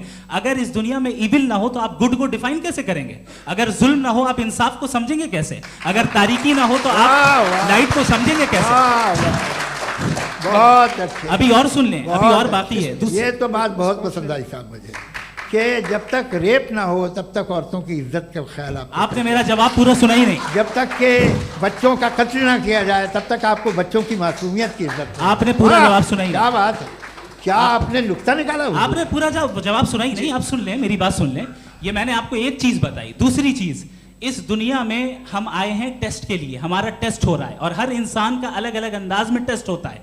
और इस दुनिया में अगर इविल मौजूद है तो वो इविल जरिया है हमारे अंदर ह्यूमन नोबल क्वालिटीज को डेवलप करने का और अलग अलग फील्ड में प्रोग्रेस करने का। और अगर हमारे अंदर और इस दुनिया में इविल नहीं होता तो बताइए टेस्ट का मतलब क्या होता? अगर मैं अपने स्टूडेंट को MCQs दूं और उसमें सिर्फ राइट आंसर लिख कर दे दूं और कहूं तुम्हारा टेस्ट हो गया, ये मीनिंगलेस है। इस दुनिया में अगर हम टेस्ट के लिए आए हैं तो जाहिर है गुड एंड इविल दोनों मौजूद है। तो अगर गुड एंड इविल दोनों मौजूद है तो ये इविल भी खुदा का बनाया हुआ है? जी हाँ, खुदा का बनाया हुआ है। लेकिन अच्छा, चलो अच्छी बात। जी बिल्कुल, तो बिल्कुल खुदा ने बनाया। अभी तो ये है कि जो मेजॉरिटी है दुनिया में वो इविल है, तो ये खुदा एक्चुअली इविल के साइड पे लग रहा है मुझे। बिल्कुल भी नहीं, मैं बताता हूं। मेजॉरिटी में तो वो है। क्या बात कर रहे हैं भाई आप? कोई भी जो मुंसिफ होगा, चाहे आपका अपना घर हो जिसके आप सबसे बड़े हैं, चाहे आपकी ऑर्गेनाइजेशन हो जो आप चलाते हैं, वहाँ पर आप इविल रखेंगे साबित करने को कि बाकी लोग शरीफ हैं? मेरी बात सुनिए। क्या ये आर्ग्यूमेंट ही गलत है? अगर कि जब तक के कोई इविल नहीं होगा तब तक के शरीफ आदमी शरीफ नहीं लगेगा। अगर एग्जामिनर गलत ऑप्शन दे रहा है तो एग्जामिनर इविल नहीं हो गया, जो गलत ऑप्शन को सेलेक्ट कर रहा है वो फेल होगा। क्रिएटर ने इविल को बनाया है, लेकिन वो इविल नहीं है। अच्छा सुनिए मेरी बात, हाँ। Let me complete sir. जी जी क्रिएटर ने इविल को बनाया है टेस्ट के लिए, वो इविल नहीं है। इविल वो होगा जो उसे इख्तियार करेगा। छुरी को बनाने वाला गलत नहीं होता है, छुरी का गलत इस्तेमाल करने वाला गलत होता है। रेप को कैसे गलत इस्तेमाल करते हैं? रेप इंसान के फ्री विल का नतीजा है। ये रेप कैसे गलत इस्तेमाल होता है? ये मुझे अब सुन ले, अब सुन ले। गलत इस्तेमाल होता है। हाँ मैं बता रहा हूँ ना, रेप कैसे गलत इस्तेमाल? मैं बता रहा हूँ जी। कि जो इविल इस दुनिया में मौजूद है उसके कई सारे तरीके हैं। एक तरीका इंसान का अपना फ्री विल है। अब अगर कोई रेपिस्ट रेप कर रहा है तो इसका गॉड का कसूर नहीं है, वो अपने फ्री विल का गलत इस्तेमाल कर रहा है, उसको सजा मिलनी चाहिए। अच्छा। और उसी के लिए जहन्नम बनाई गई है। ये फ्री विल का भी बड़ा चक्कर। आप जब कोई बुरा काम करते हैं या कोई बुराई होती है तो ये कहा जाता है कि ये फ्री विल है। 7 billion free wills are moving on this planet. 7 billion free will. और एक आदमी अपनी फ्री विल से मुझे कत्ल कर दे तो मैं खुदा की मर्जी से मरा हूँ कि इसकी फ्री विल की वजह से? मेरी मौत खुदा के हाथ है या ये फ्री विल वाले के हाथ है? खुदा ने फ्री विल का निजाम बनाया है और उस निजाम का गलत इस्तेमाल करके कोई आपको मार रहा है, इस्तेमाल करके मेरा कत्ल कर देता है। अब मेरी मौत का जिम्मेदार कौन है? वो इंसान जिम्मेदार है। वो इंसान। जी। तो ये कहना कि और उसको सजा मिलेगी। तो अब आप आगे चलिए कि ये तय करना कि अल्लाह ही या अल्लाह ने खुदा ही जिंदगी देता है, खुदा ही मौत देता है, ये गलत है। बिल्कुल गलत नहीं है। हाँ, नहीं, निजाम उसी ने बनाया फ्री विल का। निजाम मौत और हयात का उसी ने बनाया। You are contradicting yourself. अभी आपने कहा कि एक आदमी ने फ्री विल से आपको मार दिया, इसमें उसे फ्री विल दी गई थी, उसने गलत इस्तेमाल किया। 7 billion free wills are moving on this planet और आप चाह रहे हैं कि मैं सिर्फ खुदा का ध्यान करूं। ये 7 बिलियन फ्री विल्स को मुझे लुक आफ्टर करना पड़ेगा कि नहीं? ये तो तबाहियां कर रही हैं और तबाहियां ज़्यादा हो रही हैं। बिल्कुल। तो अगर आप बताएं अगर खुदा नहीं है फॉर एग्जाम्पल, तो आप इविल को कैसे डिसाइड करेंगे? यानी how can you define evil objectively without God? देखिए दुनिया में 2 तरह के जानवर हैं। एक जो अकेले रहते हैं जंगल में और एक जो ग्रुप्स में रहते हैं। ग्रुप में जो भी रहेगा, चाहे वो आपका फाउंडेशन हो, चाहे कोई क्लब हो, चाहे कोई पॉलिटिकल पार्टी हो, चाहे कोई यूनिट हो, उसमें आपको इंटरैक्ट करने के रूल बनाने पड़ेंगे। यानी लोग तय करेंगे। लोग तय करेंगे। अगर लोगों ने ये तय किया कि किसी का रेप करना सही है, आप जस्टिफाई करेंगे? नहीं, आपका फाउंडेशन तो ये हो गया ना कि लोग ही विल डिसाइड करेंगे। नहीं। अरे दुनिया में ऐसे ग्रुप्स हैं जो रेप को जायज़ मानते हैं सर्टेन हालात में। मैं डिटेल में नहीं जानूंगा, आप भी जानते हैं। ये जो आईसिस वाले थे जिन्होंने क्या किया था, तो उन्होंने क्या किया उसका खुदा से कोई ताल्लुक नहीं है सर। मैंने सिंपल सवाल किया कि इविल को आप डिफाइन करते कैसे हैं? आइए वापस आइए जी। आप साथ में तभी रह सकते हैं जब कुछ आप ऐसे उसूल डेवलप करें जिसमें हर एक का बेसिक तहफ़्फ़ुज़, हर एक का बेसिक राइट हो और हर एक को कोई आराम मिले। यही तरीक़ा है किसी भी ऑर्गेनाइजेशन जिसमें एक से ज़्यादा लोग हैं और वो ऐसे चलती है ज़िंदगी। उसमें अगर आप गड़बड़ करेंगे तो तबाही होगी, नुकसान होगा, बर्बादियाँ आएंगी। और अगर उसमें आप घर ले लीजिए ना, एक हस्बैंड है, एक वाइफ है, बच्चे हैं, वालदा भी हैं, 2 बहनें भी हैं, एक भाई भी है। अब इसमें कोई निज़ाम आपको चाहिए साथ में रहने का और एक दूसरे पे भरोसा रहे, एक दूसरे के बहीख्वाह हों, एक दूसरे की मदद करें, ऐसी जिंदगी। सर आपकी बात आ गई। आप ये कह रहे हैं कि लोग डिसाइड करेंगे क्या सही है क्या गलत है, यही है? मेजॉरिटी डिसाइड करेगी क्या सही है क्या गलत है? अरे भाई बिल्कुल। मेजॉरिटी अगर ये कहे कि नाजी जर्मनी के साथ जिस तरह मेजॉरिटी थी कि जेनोसाइड करना सही, आप जस्टिफाई करेंगे? उस वक्त आपका ये सवाल सिर्फ उसके बाद क्लोजिंग। हाँ, उस वक्त प्लेनेट पे जो लोग थे उनमें कितने लोग हिटलर को सही समझते? अच्छा, प्लेनेट की मेजॉरिटी तय करेगी, सोसाइटी की नहीं। प्लेनेट की मेजॉरिटी गॉड के एग्जिस्टेंस को सही मानती है, आप क्यों नहीं मानते? ये हेलो ये क्रॉस क्वेश्चन का राउंड यहाँ पर समाप्त होता है। और ये बड़ा अच्छा है कि इस तरह से फ्रेगमेंट कर दिया गया है ताकि जो मरकरी ऊपर जा रहा है नीचे जवाब दे दूं। जी। प्लेनेट की ज़्यादातर मेजॉरिटी कुछ दूसरे मजहबों के खुदा को मानती है। आप उन्हें क्यों नहीं, आप तो मेजॉरिटी की बात कर रहे अच्छा, हैं। ये क्लोजिंग majority की आप ये कह रहे हैं इविल और गुड को डिसाइड मेजॉरिटी करेगी, मेजॉरिटी जो कर दे वो सही हो जाएगा। अरे क्लोजिंग इसको जैसा आप ही लोगों ने तय किया है उसी फॉर्मेट को फॉलो कर लेते हैं। हाँ भाई, मैंने तो भले लोगों पे एतबार किया और तब मॉडरेशन तय किया। जी, आपके पास 5 मिनट का वक्त है, क्लोजिंग आर्ग्यूमेंट है, उसके बाद हम ऑडियंस से क्वेश्चन आंसर लेंगे जावेद साहब की क्लोजिंग आर्ग्यूमेंट के बाद। Okay, time starts now. बहुत शुक्रिया जी। हमारा जो टॉपिक है डज गॉड एग्जिस्ट, मैं इस पे इतने एकेडमिक तैयारी करके आया था, मुझे था कि मैंने सोचा था कि कई सारे मैं आर्ग्यूमेंट्स दूंगा, लेकिन वक्त की भी किल्लत और जावेद साहब बार बार इधर उधर चले जा रहे थे तो उसको भी थोड़ा एंटरटेन करना पड़ गया। डज गॉड एग्जिस्ट पे मैं एक ही आर्ग्यूमेंट दे पाया। आर्ग्यूमेंट्स बहुत हैं और डेफिनेटिव आर्ग्यूमेंट्स हैं, और मेरे आर्ग्यूमेंट को किसी एक राउंड में भी इन्होंने एंटरटेन नहीं किया और रेफ्यूट नहीं किया, एक राउंड में भी नहीं, एक राउंड में भी नहीं। कौन सा? और ना ही अभी आपका क्लोजिंग आर्ग्यूमेंट आएगा नहीं, वो उसमें। बता देना। Argument of contingency sir. अरे मैं आपसे कई बार कह चुका हूँ कंटीजेंसी का मतलब अब मैं कैसे सर, समझाऊं प्लीज, आपको, और आपस में, हाँ, आप और प्लीज, कितने प्लीज। आसानी से समझाऊं मैं, मुझे तो नहीं समझ में आ रहा है। बस आप अपनी argument sir, of contingency Urdu में बोल सकते हैं। हाँ, आप अपनी बात पूरी कर लें जी। आखिरी 4 मिनट। दूसरी चीज, just a minute please ma'am, can I talk? दूसरी चीज ये है कि आपने एक तो इसका जवाब नहीं दिया, दूसरा आपने गॉड के ना होने पर कोई डेफिनेटिव आर्ग्यूमेंट नहीं दिया, सिर्फ मजहब पे बात कर रहे हैं आप। मजहब तो आज हमारा टॉपिक ही नहीं था, आज तो हमारा टॉपिक हो, आप मजहब से ले लेकर आईएस तक चले गए। भाई हमारा क्या ताल्लुक है उससे? We condemn them. और उसका गॉड से क्या ताल्लुक है? अगर कोई गलत काम कर रहा है, किसी ने किसी को कत्ल किया, किसी ने किसी का रेप किया, उसको सजा मिलनी चाहिए। और आपके पास कोई भी rational strong foundation of morality नहीं है। आपने कहा कि मेजॉरिटी तय करेगी सोसाइटी की, वो सही होगा। मैंने कहा हिटलर को फिर आप सही कहेंगे, नहीं, प्लैनेट की सोसाइटी की मेजॉरिटी तय करेगी। तो प्लैनेट की मेजॉरिटी गॉड के एग्जिस्टेंस को मानती है, आप कह रहे हैं ये रिलीजियस है।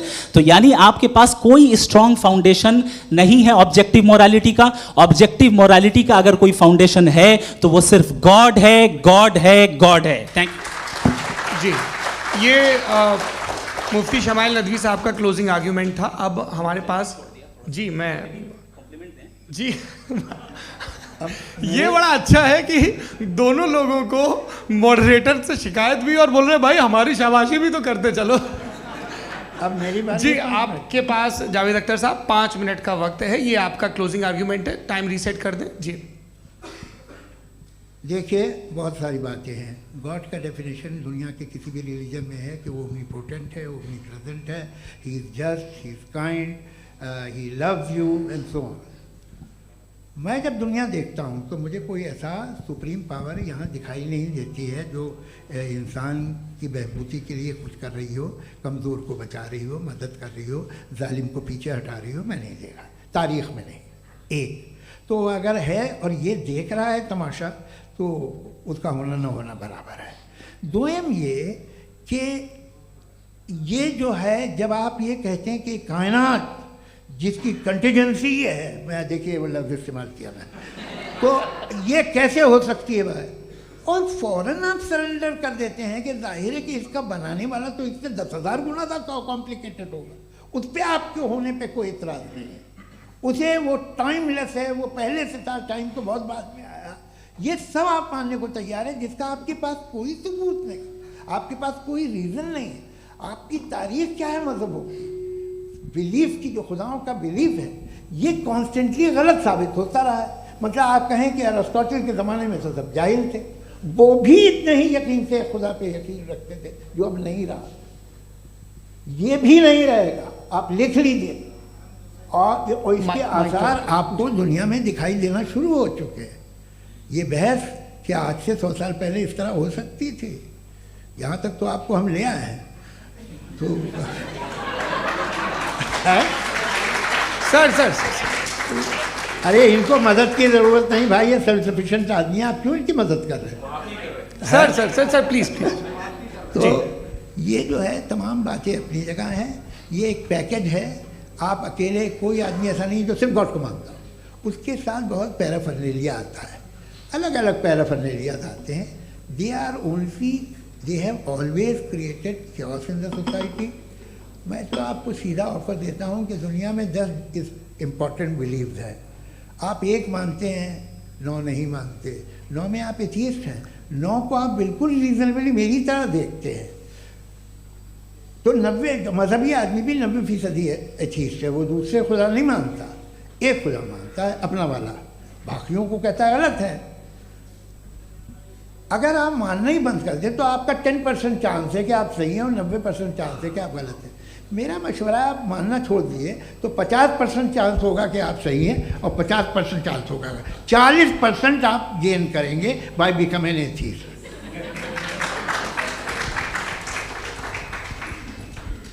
ये एक फरसूदा ख्याल है, ये ख़त्म हो रहा है, हो सकता है मेरी ज़िंदगी में ना हो, लेकिन ये हो जाएगा।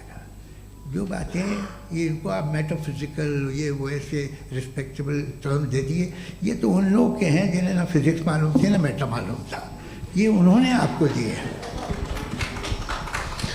जी बहुत शुक्रिया आप दोनों लोगों का। और अब इस बातचीत का आखिरी राउंड शुरू होगा, डज गॉड एग्जिस्ट की ये बहस मुफ्ती शमाइल नदवी और जावेद अख्तर साहब के बीच। आप लोग अपने अपने हाथ ऊपर करेंगे, मैं यहाँ से तय करूँगा। और माइक हमारे पास है क्या? एक ही माइक है ऑडियंस के लिए? 2 माइक है, एक इस तरफ एक इस तरफ, ठीक है। तो जी सबसे पहले हमारी सहयोगी हैं मारिया शकील जी, पूछिए सवाल। थोड़ा सा रुकेंगे ताकि कैमरे का फ्रेम आप पर आ जाए, आपकी तो प्रैक्टिस है टीवी की। जी नदवी साहब, मैं खुदा को मानती हूँ, पहले मैं इसी प्रमाइस से शुरू कर रही हूँ और ये बता रही हूँ आपको, मैं मानती हूँ, लेकिन कुछ सवाल हैं जो जावेद साहब ने उठाया, उसका जवाब आपको देना चाहिए।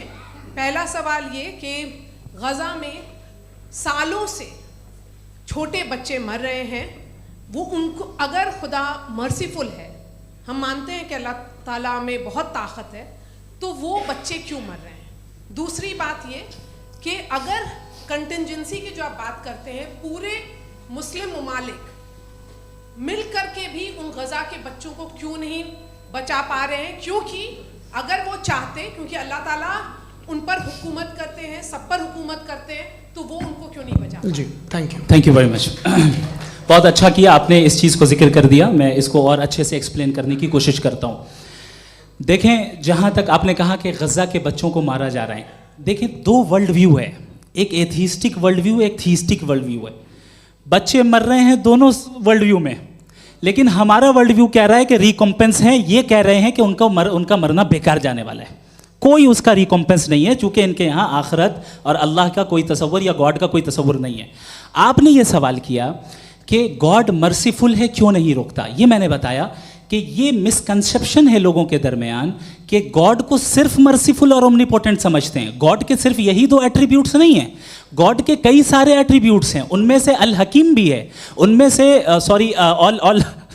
ऑल वाइज भी है, ऑल नोइंग भी है। लिहाजा अगर इस दुनिया में किसी को तकलीफ आ रही है और गॉड उसको नहीं रोक रहा है, वो इसलिए नहीं रोक रहा है चूंकि इंसानों को फ्री विल दिया गया है। ठीक इसी तरीके से अगर एक डॉक्टर किसी छोटे बच्चे को इंजेक्शन लगा रहा है, उसे तकलीफ पहुंच रही है, उसके लिमिटेड पर्सपेक्टिव के एतबार से ये गलत हो रहा है और डॉक्टर बुरा है। लेकिन जब आप ब्रॉडर पिक्चर को देखेंगी, आपके और हमारे पास सिर्फ एक पिक्सल है, हमें इतना नजर आ रहा है कि गज़ा में कत्ल हो रहा है, लेकिन इसके पीछे कितना रिकॉम्पेंस उनको मिलने वाला है, पूरा पिक्चर गॉड के पास है। तो एक पिक्सल से आप पूरे पिक्चर को कभी भी जज नहीं कर सकती। आप इसमें कुछ जोड़ना चाहेंगे?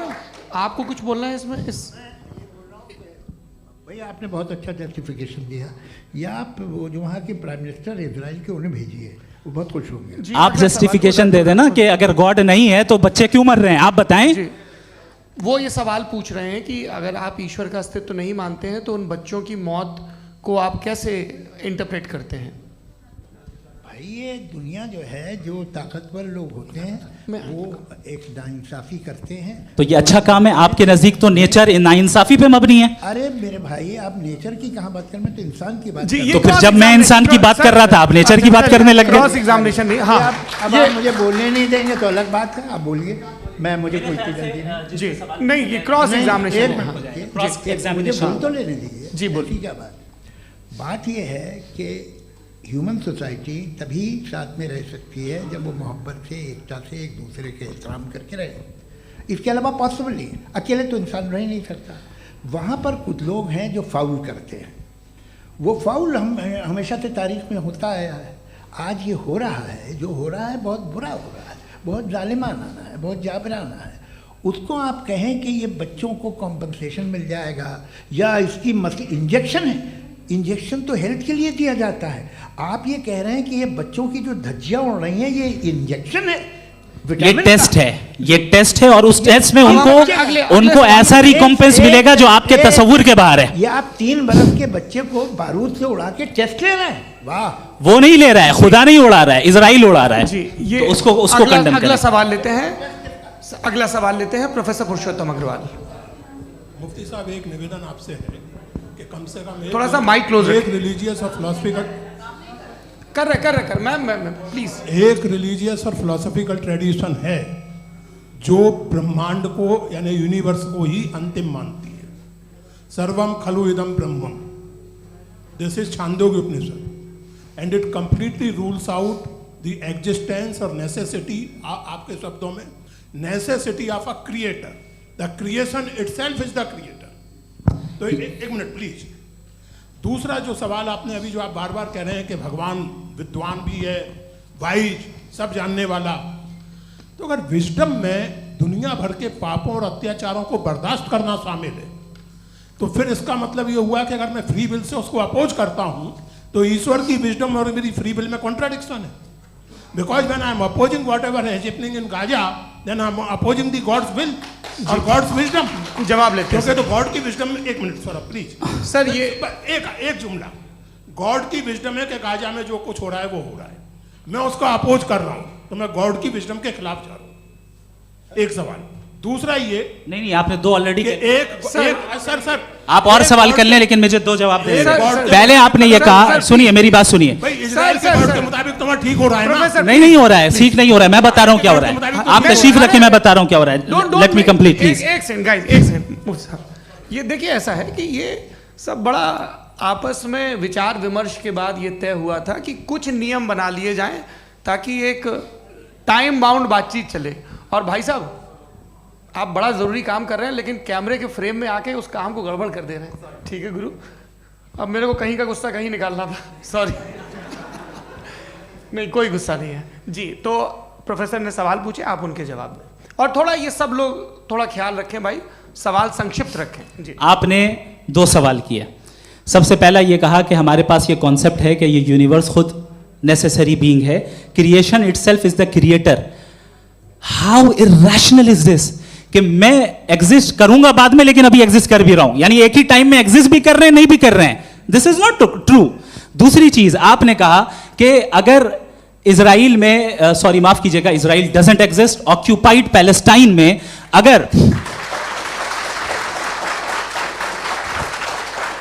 अगर ऑक्यूपाइड पैलेस्टाइन में बच्चों को मारा जा रहा है फ्री विल की वजह से और गॉड नहीं रोक रहा, ये कॉन्ट्रडिक्शन है। ये बताइए कि एक एग्जाम में एक बच्चा गलत आंसर लिख रहा है, सुनिए, एग्जामिनर चाहे तो रोक सकता है, क्यों नहीं रोक रहा है? ये कॉन्ट्रडिक्शन है, ये कॉन्ट्रडिक्शन नहीं है। माइक नहीं सर, ये आपस में जी, ये क्या आपका सवाल? माइक दीजिए। फ्री विल दिया गया है टेस्ट के लिए, अकाउंटेबिलिटी के लिए। अगर फ्री विल नहीं होता तो आप कहते हैं हमें रोबोट बना दिया गया। नॉट मिसरिप्रेजेंट माय पोजीशन, आपकी जो भी पोजीशन, मैं अपनी फ्री विल के नाते, अपने ह्यूमन विजडम के नाते गाजा में हो रही अत्याचार का विरोध करता हूं। बिल्कुल करना चाहिए। आपके हिसाब से मैं गॉड की विजडम का विरोध कर रहा हूं? बिल्कुल नहीं, जो हो रहा है गॉड, बिल्कुल भी नहीं, बिल्कुल भी नहीं। उसका वहां पर गाजा में कत्ल होना ये इंसानों के गलत इस्तेमाल का नतीजा है, फ्री विल के इस्तेमाल का नतीजा है। गॉड इसका हुक्म नहीं देता, उससे रोकता है। यही तो मसला है ना, आपके लिए कॉन्सेप्ट क्लियर है? नहीं भाई, आपने तो बताया था इंजेक्शन लगाने से बच्चे को तकलीफ होती है, ये इंजेक्शन लगा। सर आप ऐसे रेटोरिक स्टेटमेंट दें तब तो कोई मसला नहीं समझते रहेंगे। This is a rhetoric statement, this is not a logical argument sir. I am sorry, I am sorry. आखिरी 30 मिनट बड़े मुश्किल होने वाले हैं जी। मुफ्ती साहब आगे बैठे हैं, इनको माइक दीजिए। हाँ तरुण, माइक आप अपने पास रखिए, आपको कैमरे का फ्रेम पता है जी। सबसे पहले दोनों को मुबारकबाद। एक सर अपना आप नाम बता दें। आप अमेरिका में शिकागो में रहते हैं, इतना मुझे याद है। बताया आपको, यासिर नदीम अलवाजदी मेरा नाम है। जावेद सर, आपसे एक क्वेश्चन है इन्फिनिट रिग्रेस के ताल्लुक से। एक हाइपोथेटिकल सिनेरियो है, मसलन अगर आप सर माइक थोड़ा सा प्लीज क्लोज रखिए जी। अगर आप शायर इसलिए हैं कि आपके कोई उस्ताद शायर थे और वो इसलिए शायर थे कि उनके कोई उस्ताद शायर थे, और इसी तरीके से हम माजी में पीछे चलते चलते चले जाएं और कहीं ना रुके तो माफ कीजिएगा आप कभी शायर नहीं हो सकते। लेकिन आप शायर हैं, आपका शेर एग्जिस्ट करता है, इसका मतलब ये है कि आप कहीं ना कहीं रुके हैं। तो मेरा सवाल ये है कि क्या आप इन्फिनिट रिग्रेस ऑफ कॉजेस को लॉजिकल फैलेसी मानते हैं या नहीं मानते? हाँ या ना? मैं इन्हें लॉजिकल फैलेसी नहीं मानता हूँ, लेकिन मेरा प्रॉब्लम यह है कि जब मैं नहीं मानता हूँ तो I will continue with this logic जो फैलेसी नहीं हो। आप एक जगह रुक जाते हैं जाके, आप कहते हैं ये गेंद कैसे बनी, ये जजीरा कैसे बना, ये समंदर कैसे बना, ये ज़मीन कैसे बनी, और अचानक गॉड पे जाके आपको ब्रेक लग जाता है। एक बार आप सवाल नहीं करते कि भाई इनको बनाने वाला तो इनसे भी कॉम्प्लिकेटेड होगा, वो कैसे बना, उसके बारे में आपने इत्मीनान कर लिया, वो हमेशा से है। तो अगर आप उसे हमेशा से मानते हैं तो फिर ये मान लीजिए कि कायनात हमेशा से है, क्या तकलीफ है? फिर हम वजूद में नहीं आते ना। जी हैं? हम मौजूद नहीं। अच्छा सर क्यों नहीं हो मैं सकता? बताऊंगा प्लीज प्लीज। जैसे मैंने मिसाल दी आपके शेर, आपका शेर कभी वजूद में ना आता अगर शायर इसी तरह चलते रहते हमेशा। जी माइक मेरे ख्याल से एक सेकंड। इन्फिनिट रिग्रेस का कॉन्सेप्ट क्लियर नहीं हो पाया, ऐसे रहने दें, लेट्स मूव ऑन सर। ठीक है। हाँ, थोड़ा सा मॉडरेटर का भी ख्याल रखें। नहीं आपने तो रखा है, आपने रखा है। यहाँ पे गौहर रजा साहब हैं, वो भी एक सवाल पूछना चाहते हैं। माइक नीचे से ऑन कर दिए, नीचे। पहले तो ये कह दूं कि मैं उन बच्चों से शर्मिंदा हूं जिनको गज़ा में कत्ल किया गया, क्योंकि हमारे होते हुए कत्ल किया गया। लेकिन उससे ज़्यादा शर्मिंदगी इस बात से हुई कि मुझे लगा कि मुफ्ती साहब उसको जस्टिफाई कर रहे हैं। बिल्कुल भी नहीं, आप बहुत ही गलत। मुझे लगा मैं गलत हो सकता हूं। बिल्कुल गलत। मैं सवाल पूछ रहा हूं, सवाल मैं सवाल पूछ रहा हूं। मैं जावेद भाई से डिसएग्री करता हूं। एक सेकंड देखिए, अगर देखिए ऐसा, एक सेकंड आप सर वेट, अरे आप कुछ मेरे पहले मुझे अपनी बात कह लेने दीजिए। अगर ऑडियंस तय करेगी तो फिर मॉडरेटर का मतलब नहीं। मेरा आप सबसे ये कहना है, ये बहस दो लोगों के बीच में है, एक तरफ मुफ्ती साहब, एक तरफ जावेद साहब। पिछले 1.5 घंटे से ये लोग अपने अपने तर्क रख रहे हैं। आपकी इनसे इत्तेफाकी हो सकती है, ना इत्तेफाकी हो सकती है। मेरे उस्ताद मुझे सिखा गए हैं कि मुखामुखम में असहमति की गुंजाइश बची रहनी चाहिए। अगर मैं आपकी बहुत इज्जत करता हूं गौहर साहब, आपने जो कमाल की किताबें लिखी, साइंटिफिक टेम्परामेंट, लेकिन मेरी ये गुजारिश है आप सबसे कि यदि आप इन लोगों ने जो बोला उन पर टिप्पणियां करेंगे तो ना वक्त की पाबंदी रहेगी ना वो अनुशासन। आप सवाल पूछ लें, उस सवाल में जो बात आ जाए वो आ जाए। मैं जावेद साहब से डिसएग्री करता हूं, इसलिए जावेद साहब से सवाल पूछ रहा हूं। आपका सवाल जावेद अख्तर साहब से। और सवाल ये है मेरा कि जावेद साहब ने कई बार लॉजिक का इस्तेमाल किया कि साइंस में लॉजिक है और रिलीजन में लॉजिक नहीं है। मेरा ख्याल ये है कि रिलीजन में भी लॉजिक है, लेकिन उस लॉजिक की बेसिस ये है कि आप रुक जाते हैं, जिसका जिक्र जावेद साहब ने बार बार किया, यानी खुदा के तसव्वुर पे आते हुए, गॉड के तसव्वुर पे आते हुए रुक जाते हैं। और इसमें सवाल पूछना मतलब फॉरबिडन होता है। सवाल ये है कि क्या जावेद साहब इससे एग्री करते हैं कि साइंस की लॉजिक अलग है और रिलीजन की लॉजिक अलग है? बताइए सर। देखिए, 3 चीज़ें हैं। साइंस है, एक है मंतिक है, इस्तिदलाल है, और एक जो है कुछ भी नहीं है, फेथ है, अकीदा है। मैं अकीदे की लॉजिक का कायल नहीं हूँ। मुझे आप इस्तिदलाल से, लॉजिक से, रीज़न से समझाइए, मैं मानने को तैयार हूँ, मेरा क्या नुकसान होगा। लेकिन ये कि अकीदे पे मैं नहीं जा सकता हूँ। अकीदे का मतलब है कि तुम ये मान लो, सवाल ना करो, ये नहीं। आप सारी बातें करके, बड़ी साइंटिफिक बातें करके एक जगह जाके खुदा के हुदूद पे रुक जाते हैं, सरेंडर कर देते हैं। मैं सरेंडर करने को तैयार नहीं। दैट्स ऑल जी। ये आगे सर बैठे हुए हैं, इनको माइक दीजिए। भाई वो आप पूछना चाह रहे थे ना भाई? हाँ, नहीं मैं ये थैंक यू जी। आपका नाम? आसिम इफ्तिखार। आसिम जी, पूछिए। सर, जावेद सर से सवाल है कि आपने अपने क्लोजिंग माइक थोड़ा करीब रखिए। अपने क्लोजिंग स्टेटमेंट में बात कही थी कि मज़हब का जो फ्यूचर है वो ज़्यादा दिन नहीं जाने वाला है। लेकिन मैं देख पा रहा हूँ कि जो ऑक्सफोर्ड यूनिवर्सिटी की एक स्टडी है 2011 में हुई है, जिसके 50 एकेडमिशियंस ने इसको अंजाम दिया था, उसमें वो ये कहते हैं कि जो फेथ इन गॉड है वो इनबिल्ट है ह्यूमन नेचर के अंदर, जिसको हम कहते हैं फितरत के अंदर शामिल है वो। और वो ये कहते हैं कि अगर कोई ये समझता है कि मज़हब को वो ख़त्म कर देगा तो ये उसकी गलत फहमी है। तो आप इसके बारे में, इस स्टडीज़ के बारे में क्या कहते हैं? ठीक है, मैं उनसे एग्री नहीं करता हूँ। वो कौन से प्रोफेसर होंगे, ऐसा उनके क्या पास डेटा है, इन्होंने डेटा के बेस होगा। डेटा क्या हो सकता है? फ्यूचर का डेटा तो नहीं हो सकता ना उनके पास, प्रेजेंट का डेटा हो सकता है। डेटा आपने सुना 100 साल पहले का बाद का डेटा? मैंने तो नहीं सुना आज तक। तो आज उनकी ये राय है और होगी राय, ठीक है। दुनिया में तरह तरह की राय है लोग, लेकिन मैं समझता हूँ कि वक्त के साथ इंसान ज़्यादा से ज़्यादा रीज़नेबल और लॉजिकल होता जा रहा है। आज आप देखिए वेस्टर्न यूरोप में क्या परसेंटेज है नॉन बिलीवर्स की, बहुत हाई। वहाँ चर्च खाली पड़े होते हैं। तो अल्टीमेटली तो इंसान कोई ऐसी बात बहुत अरसे तक नहीं मान सकेगा, चाहे गलत या सही, जो उसे उसके दिमाग को, उसके जहन को, उसकी लॉजिक को अपील न करे। वो कह रहे हैं तो ऑक्सफोर्ड के होंगे तो कैम्ब्रिज के होंगे, तो मुझे क्या लेना देना। उनका डेटा मुस्तकबिल का नहीं हो सकता है। जी दीपक, हाँ पूछिए। मैं आऊँगा, अभी पीछे की साइड भी आऊँगा, माइक वहीं भेजूंगा 2-3 साल के लिए। जी जावेद साहब, आपसे सवाल है। नमस्ते।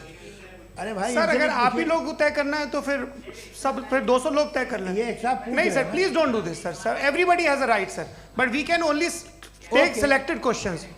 नो सर, ये यंग लोग भी हैं तो इनकी ये अब उतने यंग, सुनिए। भाई आप यंग हैं कि नहीं हैं? वो कह रहे हैं आएंगे, वो भी ये यंग हैं पूछ रहे हैं ना साहब। भाई। आप उनकी नौजवानी पर दावा उनको ही करने थे। हाँ मुफ्ती साहब आप यंग, हाँ पूछे। अरे भैया सर मेरा सवाल ये है, कुछ इनसे भी तो पूछो जी नहीं बस आपसे एक सवाल है।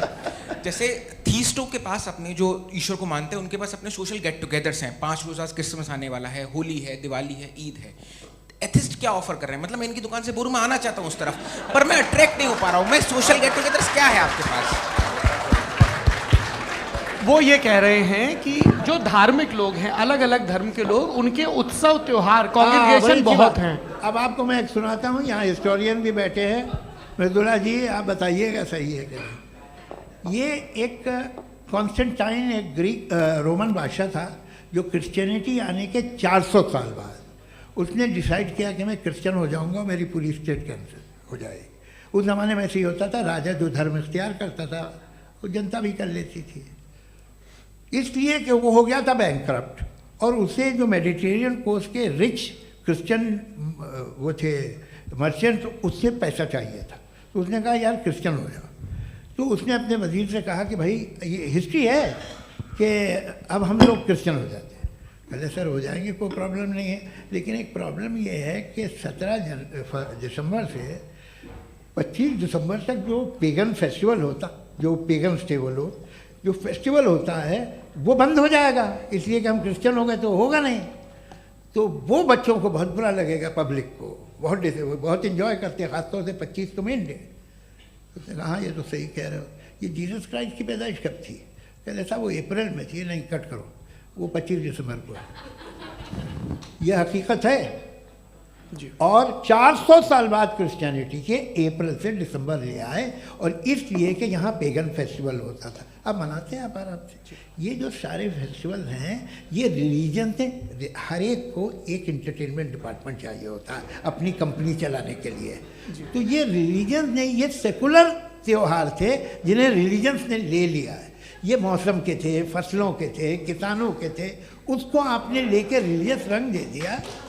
ये कोई रिलीजन से थोड़ी आए आप। अच्छा हमें देखिए, हम तो मुल्द हैं, हम ईद मनाते हैं, हम दिवाली मनाते हैं, हम होली मनाते हैं, हम क्रिसमस मनाते हैं। बम्बई की फिल्म इंडस्ट्री की सबसे बड़ी होली हमारे घर में, सबसे बड़ी ईद हमारे घर में। वो हमारे सोशल वो है, हमारे हेरिटेज है। ऐसा थोड़ी है कि we will throw the baby along with the water. ये तो अच्छी चीज़ है, इन्हें रखो, जो बेकार है फेंक दो। जी हाँ हेलो जी, मेरा सवाल नादवी जी से है। जैसा कि आपने बोला कि गॉड टाइम के भी परे हैं, और गॉड इतनी कॉम्प्लेक्स चीज़ है कि उसे ह्यूमन माइंड समझ नहीं सकता, और गॉड ने अर्थ पे फ्री विल भी दे दी है।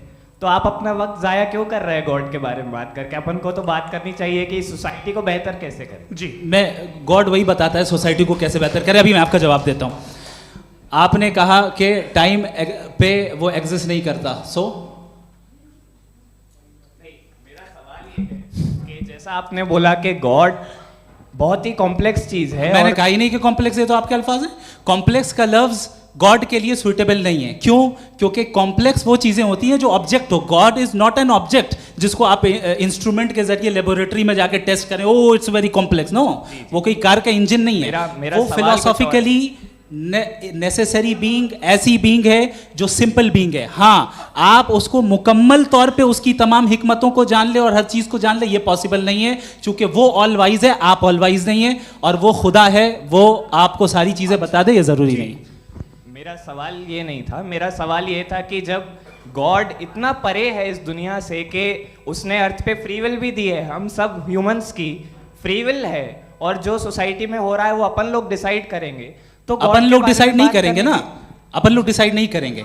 गॉड जो है, गॉड ने वो उसकी जात, उसकी एग्जिस्टेंस टाइम एंड स्पेस से परे है, लेकिन वो हमारा टेस्ट ले रहा है और उसी गॉड ने हमें बताया कि तुम्हें क्या करना है क्या नहीं करना है, तो जाहिर उस गॉड की बात सुनेंगे ना हम। जी, वो पीछे एक चश्मा लगाए जो मैम खड़ी हैं, उनको दीजिए। हाँ, आप जी जी बिल्कुल आएंगे। देखिए मैं कोशिश कर रहा हूँ सब तरफ जाने की। हाँ, उनको दीजिए माइक। जी, हेलो सर, मैं ओमनी प्रेजेंट नहीं हूँ, टाइम पाबंद हूँ, और जहाँ तक कोशिश कर सकता हूँ करूँगा। जी, अपना नाम बताइए। मेरा नाम उर्सुला है, मैं दिल्ली यूनिवर्सिटी की एक स्टूडेंट हूँ और मैं स्टूडेंट फेडरेशन ऑफ इंडिया से हूँ। मेरा सवाल मुफ्ती जी से है कि इस हॉल के इस कमरे में बैठ के हम लोग रेप की मोरालिटी के बारे में फिलोसफिकली बात तो कर सकते हैं, बट असलियत ये है कि रोज़मर्रा की ज़िंदगी में औरतें रेप के थ्रू गुजरती हैं, और हम लोग सिर्फ नंबर्स पे इस तरह नहीं देख सकते, क्योंकि कितनी औरतें हैं इन कंट्रीज़ में जहाँ पे आप बता रहे हैं कि केसेस कम हैं, जिनका एक्सेस है कि वो जाके केस फाइल कर सकें। कितनी औरतें हैं जो जिनको काम करने की आज़ादी है उन कंट्रीज़ में। यूरोप में ये आज़ादी आ गई, यूरोप में ये रूल्स आ गए, तो हम आज उसके बारे में बात कर पा रहे हैं। जी, जवाब। आपने ये कहा कि कमरे में बंद होकर हम लोग इस पर फिलोसफिकली बात कर सकते हैं, लेकिन हकीकत में क्या हो रहा है, वो ग्राउंड लेवल पे क्या हो रहा है, जो बहुत गलत हो रहा है, और वो सफ़र कर रही हैं। आई अग्री, बहुत गलत हो रहा है, और जो गलत हो रहा है उसको हमें रोकना है। और क्यों रोकना है, वो गलत क्यों है? हमारे पास इसका ऑब्जेक्टिव फाउंडेशन है, इनके पास उसका ऑब्जेक्टिव फाउंडेशन नहीं है। मैं ये कहना चाह रहा हूँ कि जहाँ पे भी जुल्म हो रहा है, जहाँ पे भी औरत पे जुल्म हो रहा है, या उसकी इज्जत लूटी जा रही है, या उसे तकलीफ पहुँचाई जा रही है, और सिर्फ औरत नहीं, किसी इंसान के ऊपर भी जुल्म हो रहा है, तो उसके खिलाफ खड़ा होना, ये मॉरलिटी हमारे पास गॉड के पास से आई है। वरना जावेद साहब तो कह रहे हैं कि जो है मेजॉरिटी डिसाइड करेगी, तो मेजॉरिटी तो कभी भी बदल सकती है। क्या आप हाँ। ये थोड़ी सी आपको गलतफहमी है। मैं अगर मेरे जुमले से ये मदना निकला या मैंने कहा, तो ये जुमला मैं वापस लेता हूँ। ये मेरा मतलब ही नहीं था कि मेजॉरिटी डिसाइड करेंगे। मेजॉरिटी डिसाइड करे तो दुनिया में बड़ी, वैसे आपने कहा था ये जुमला। अच्छा, हो सकता है, मैं मान रहा हूँ, बाद में रिकैप कर लेंगे। अरे एक सेकंड, मैं अपनी एक्सप्लेनेशन देता हूँ। मुनासिब बात यह है कि हम सब के सब दिल में जानते हैं कि क्या अच्छा है क्या बुरा है, हमें पता है अच्छी तरह से। जो लोग बुरे काम करते हैं उन्हें भी मालूम अच्छा क्या है। यही तो सवाल था हजरत कि फिर ये मोरालिटी आई कहाँ से? Cross examination. हाँ जी, हाँ। मोरालिटी साथ रहने की डिजायर से आई है, यानी साथ रहकर जो कुछ कह दे, जो कुछ कर दे, वो हो जाएगा? नहीं नहीं, तो आप कायदे से रह ही कर सकते हैं जब तक लोगों में मोरालिटी हो, वरना क्यास हो जाएगा। ये आपको कैसे पता? जी, हमने देखा ना, जहाँ मोरालिटी का क्यास हो गया, हम देखते हैं। कहाँ पे देखते भाई? दुनिया में। आप जो कह रहे हैं, आप कहीं पे अगर गलत हो रहा है तो उसको आप गलत देखिए। आप एपिस्टेमोलॉजी की बात कर रहे हैं, मैं ऑन्टोलॉजी की बात कर रहा हूं। मैं इस बहस फाउंडेशन क्या है? दोनों लोगों को चाय पे होस्ट करूंगा, वहां पे क्रॉस एग्जामिनेशन कर लीजिएगा। अभी ऑडियंस का हक मार रहे हैं आप लोग भाई, सर जस्ट लोग हैं आप लोग। और ये भाई ये हाँ, उधर आएंगे, उधर जी सर आएंगे। अच्छा सर, मेरा नाम लईकुर रहमान है और मैं अलीगढ़ मुस्लिम यूनिवर्सिटी का स्टूडेंट हूँ, और जहाँ तक मुझे पता है कि sir you are also product of Aligarh Muslim University. मैं भी उसी चमन का बुलबुल। हाँ सर, तो बहुत खुशी हुई मुझे जान करके कि मैं आपसे मिलूंगा। सवाल सर, मेरा सवाल यह है, सर सैयद अलैहि रहमा का नज़रिया यह था कि खुदा के वजूद को अक़ल के दायरे में रह कर के तलाश करना, न कि पूरी तौर से उसका इनकार कर देना। Sir, how will you define it? नहीं, तो ये तो आप इन्हें बताइए। ये सवाल आपसे, खुदा का वजूद साबित कर रहे हैं। तो सर आपने इनकार कर रखा है, इस वजह से मेरा क्वेश्चन उन्होंने यही सर से एक सेकंड, सर सैयद ने यही कहा ना कि अक्ल से आप खुदा के वजूद को साबित नहीं कर सकते, यही कहा ना भाई। वो उन्होंने कहा कर सकते हैं और वो कर दिया गया आज। वो फोन दो। तलाश करना या साबित करना अक्ल से अक्ल से नहीं हो सकता। अरे सवाल तो सुन लीजिए जी। अक्ल से नहीं हो सकता है, यही कहा ना आपने। अक्ल से हो सकता है। अरे वो यही कह रहे हैं भाई, आप बता रहे हो सकता है, वो तो कुछ और। आप अगर सर देखो नौजवान फोन ले लो, वो इतनी कमाल की यूनिवर्सिटी है। अरे भाई दे दो उन्हें जरा, एक मिनट दे दो भाई, मेरी बात सुनो, माइक पे बोलो ताकि जो लाखों लोग देख रहे हैं। माइक दे दो ना। अरे देंगे ना माइक, तुम ठहरो तो। हाँ सर मेरा सवाल ये था कि सर सैयद अलैहिर्रहमा का एक नज़रिया था अपना कि खुदा का जो वजूद है उसको अक़ल के दायरे में रह करके तलाश करना है, न कि पूरे तौर से इनकार कर देना है। ये उनका कॉन्सेप्ट था। लेकिन मेरा सवाल ये है कि आप इसको कैसे डिफाइन करते हैं, एक्सप्लेन कैसे करेंगे, मैं आपसे जानना चाहता हूँ, क्योंकि you are the product of Aligarh Muslim University. मुझे अक़ल के दायरे में रख के मैंने बहुत तलाश की, मुझे मिला नहीं। हाँ ये इधर उधर वो चश्मा लगाए जो, हाँ उनको दे दीजिए।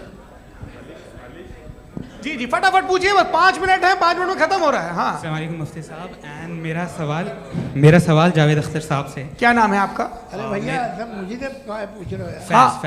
फैज पूछिए फैज साहब। तो मेरा सवाल ये है कि अभी जो एथियस्ट है वो problem of evil argument use कर रहे हैं अगेंस्ट मुस्लिम्स, राइट? कि इस दुनिया में इतना सारा ईविल है और अगेंस्ट मुस्लिम तो यहाँ अगेंस्ट थियस्ट। हाँ थोड़ा सा करेक्ट कर लीजिए भाई, पूरी मशक्कत ही इसी बात की थी कि किसी एक मजहब पे बात ना टिके।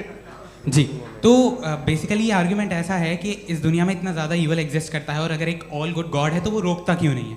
लेकिन इस सवाल में एक हिडन अजम्पशन ये है कि इस दुनिया में ईवल एग्जिस्ट करता है। अब एथियस्ट ये कैसे ऑन्टोलॉजिकली प्रूव कर सकते हैं कि इस दुनिया में ईवल एग्जिस्ट करता है? मैं आपको बताता हूँ, थोड़ा सा समझा। नहीं सर हम लोग इनको सुनने आए। नहीं please don't do that. I want to explain ontologically. नहीं हम समझ गए सर, इनको अब जवाब देने दीजिए। अच्छा सवाल पूछ लो। मैं अभी तक क्या था वो मैं थोड़ा सा ऐड ऑन कर लेता हूँ। तुम गुरु, तो हम जब इसका राउंड 13 करेंगे ना तब तुमको स्टेज पे बिठाएंगे। जी तो हाँ जल्दी से। तो देखिए एथियज्म के हिसाब से सब कुछ रैंडमली बन गया है, सब कुछ एटम्स और मॉलिक्यूल्स है। एक पत्थर में और मुझ में सिर्फ इतना फर्क है कि हम लोग एटम्स और मॉलिक्यूल्स का अलग अलग रीअरेंजमेंट है। अब एक पत्थर को कोई इंसान तलवार से 2 टुकड़ों में काट दे या मुझे, according to atheism it is same. There is no evil and good according to atheism. जी अच्छा फैज साहब का सवाल ये है कि हाँ कोशिश भी करते तो इससे गलत सवाल नहीं कर पाते। एक लाइफ फॉर्म है और लाइफ फॉर्म में फीलिंग्स हैं, मतलब लाइफ फॉर्म सुनता है, देखता है, टेस्ट कर सकता है, फील कर सकता है। तो उसकी जो ये जो क्वालिटी इस बबल में आ गई हैं वो जानवर में भी है, इंसान में भी है। तो जाहिर है कि उसे कोई तकलीफ पहुंचेगी तो चूंकि उसके पास वो सेंसिटिविटी है तो मैं करेगा। पत्थर में वो सेंसिटिविटी नहीं है।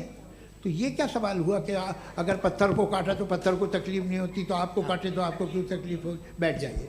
जी हाँ अगला सवाल।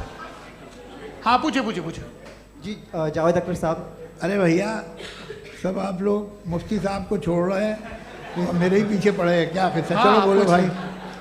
You asked how God can exist when children die in Gaza. Huh? You asked how God can exist when children die in Gaza, and you also mentioned the rise of atheism in Europe. But the same events also are leading many atheists and non-believers to turn towards faith. How do you interpret this contradiction, where suffering pushes some away from God, yet brings others closer to belief? आपको एक बात बताऊं, दुनिया perfect तो कहीं भी नहीं है, हर जगह कुछ खामियां हैं। बेटा एक मिनट आप ही को कहेंगे, देखो वो तो कुछ खामियां, कमज़ोरियां, खराबियां सब जगह है। लेकिन अगर देखोगे ईमानदारी से कि दुनिया सबसे ज़्यादा महज़ब कहाँ है, एक आम शहरी को कहाँ हुकूक हासिल हैं, वो बोल सकता है, अपनी मर्ज़ी से काम कर सकता है, अपनी मर्ज़ी से राय दे सकता है, हुकूमत के ख़िलाफ़ बोल सकता है, बरसरे इक़्तिदार लोगों के बारे में बोल सकता है, सरमायादारों के ख़िलाफ़ बोल सकता है। तो आपको ये स्कैंडिनेवियन कंट्रीज़ में मिलेगा, वेस्टर्न यूरोप में मिलेगा। मैं नहीं कह रहा वो परफेक्ट है, बिल्कुल नहीं, वहाँ बहुत ख़राबियाँ भी हैं, परफेक्ट तो कोई। लेकिन जिन जिन मुल्कों में, लैटिन अमेरिका देखो, गल्फ़ देखो, वहाँ पर आपको ये ज़रूर है कि रेप नहीं होते होंगे। रेप की ज़रूरत क्या है भाई? उसको तो ख़रीद लो, घर में रखो, सड़क पर रेप करने की क्या ज़रूरत है? मगर सुनिए, मगर हकीकत ये है कि वहाँ शख्सी आज़ादी राय देने की, बोलने की नहीं है। जी, ये एक आखिरी सवाल मुफ्ती साहब से। हाँ मैम, इनको माइक दीजिए। शुक्रिया। मेरा नाम मनीषा है, मैं हरियाणा से आई हूँ।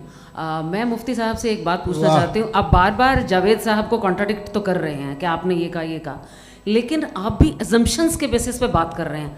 आपने खुदा के होने का कौन सा प्रूफ पेश किया है, खुदा की एग्जिस्टेंस का? अब इस सवाल को अलग रहने दीजिए, कौन एथीस्ट है कौन नहीं है। और दूसरी बात जो आपने एक छोटी सी कही थी कि ये फ्री विल का इस्तेमाल करता है इंसान अपनी, लेकिन इस फ्री विल का इस्तेमाल में मतलब खुदा ने ये दे दी सबको ये इजाज़त कि वो कितना घिनौनापन और कितने ज़्यादा ख़राब से ख़राब तरीके इस्तेमाल कर सकता है। जवाब सुनते जी।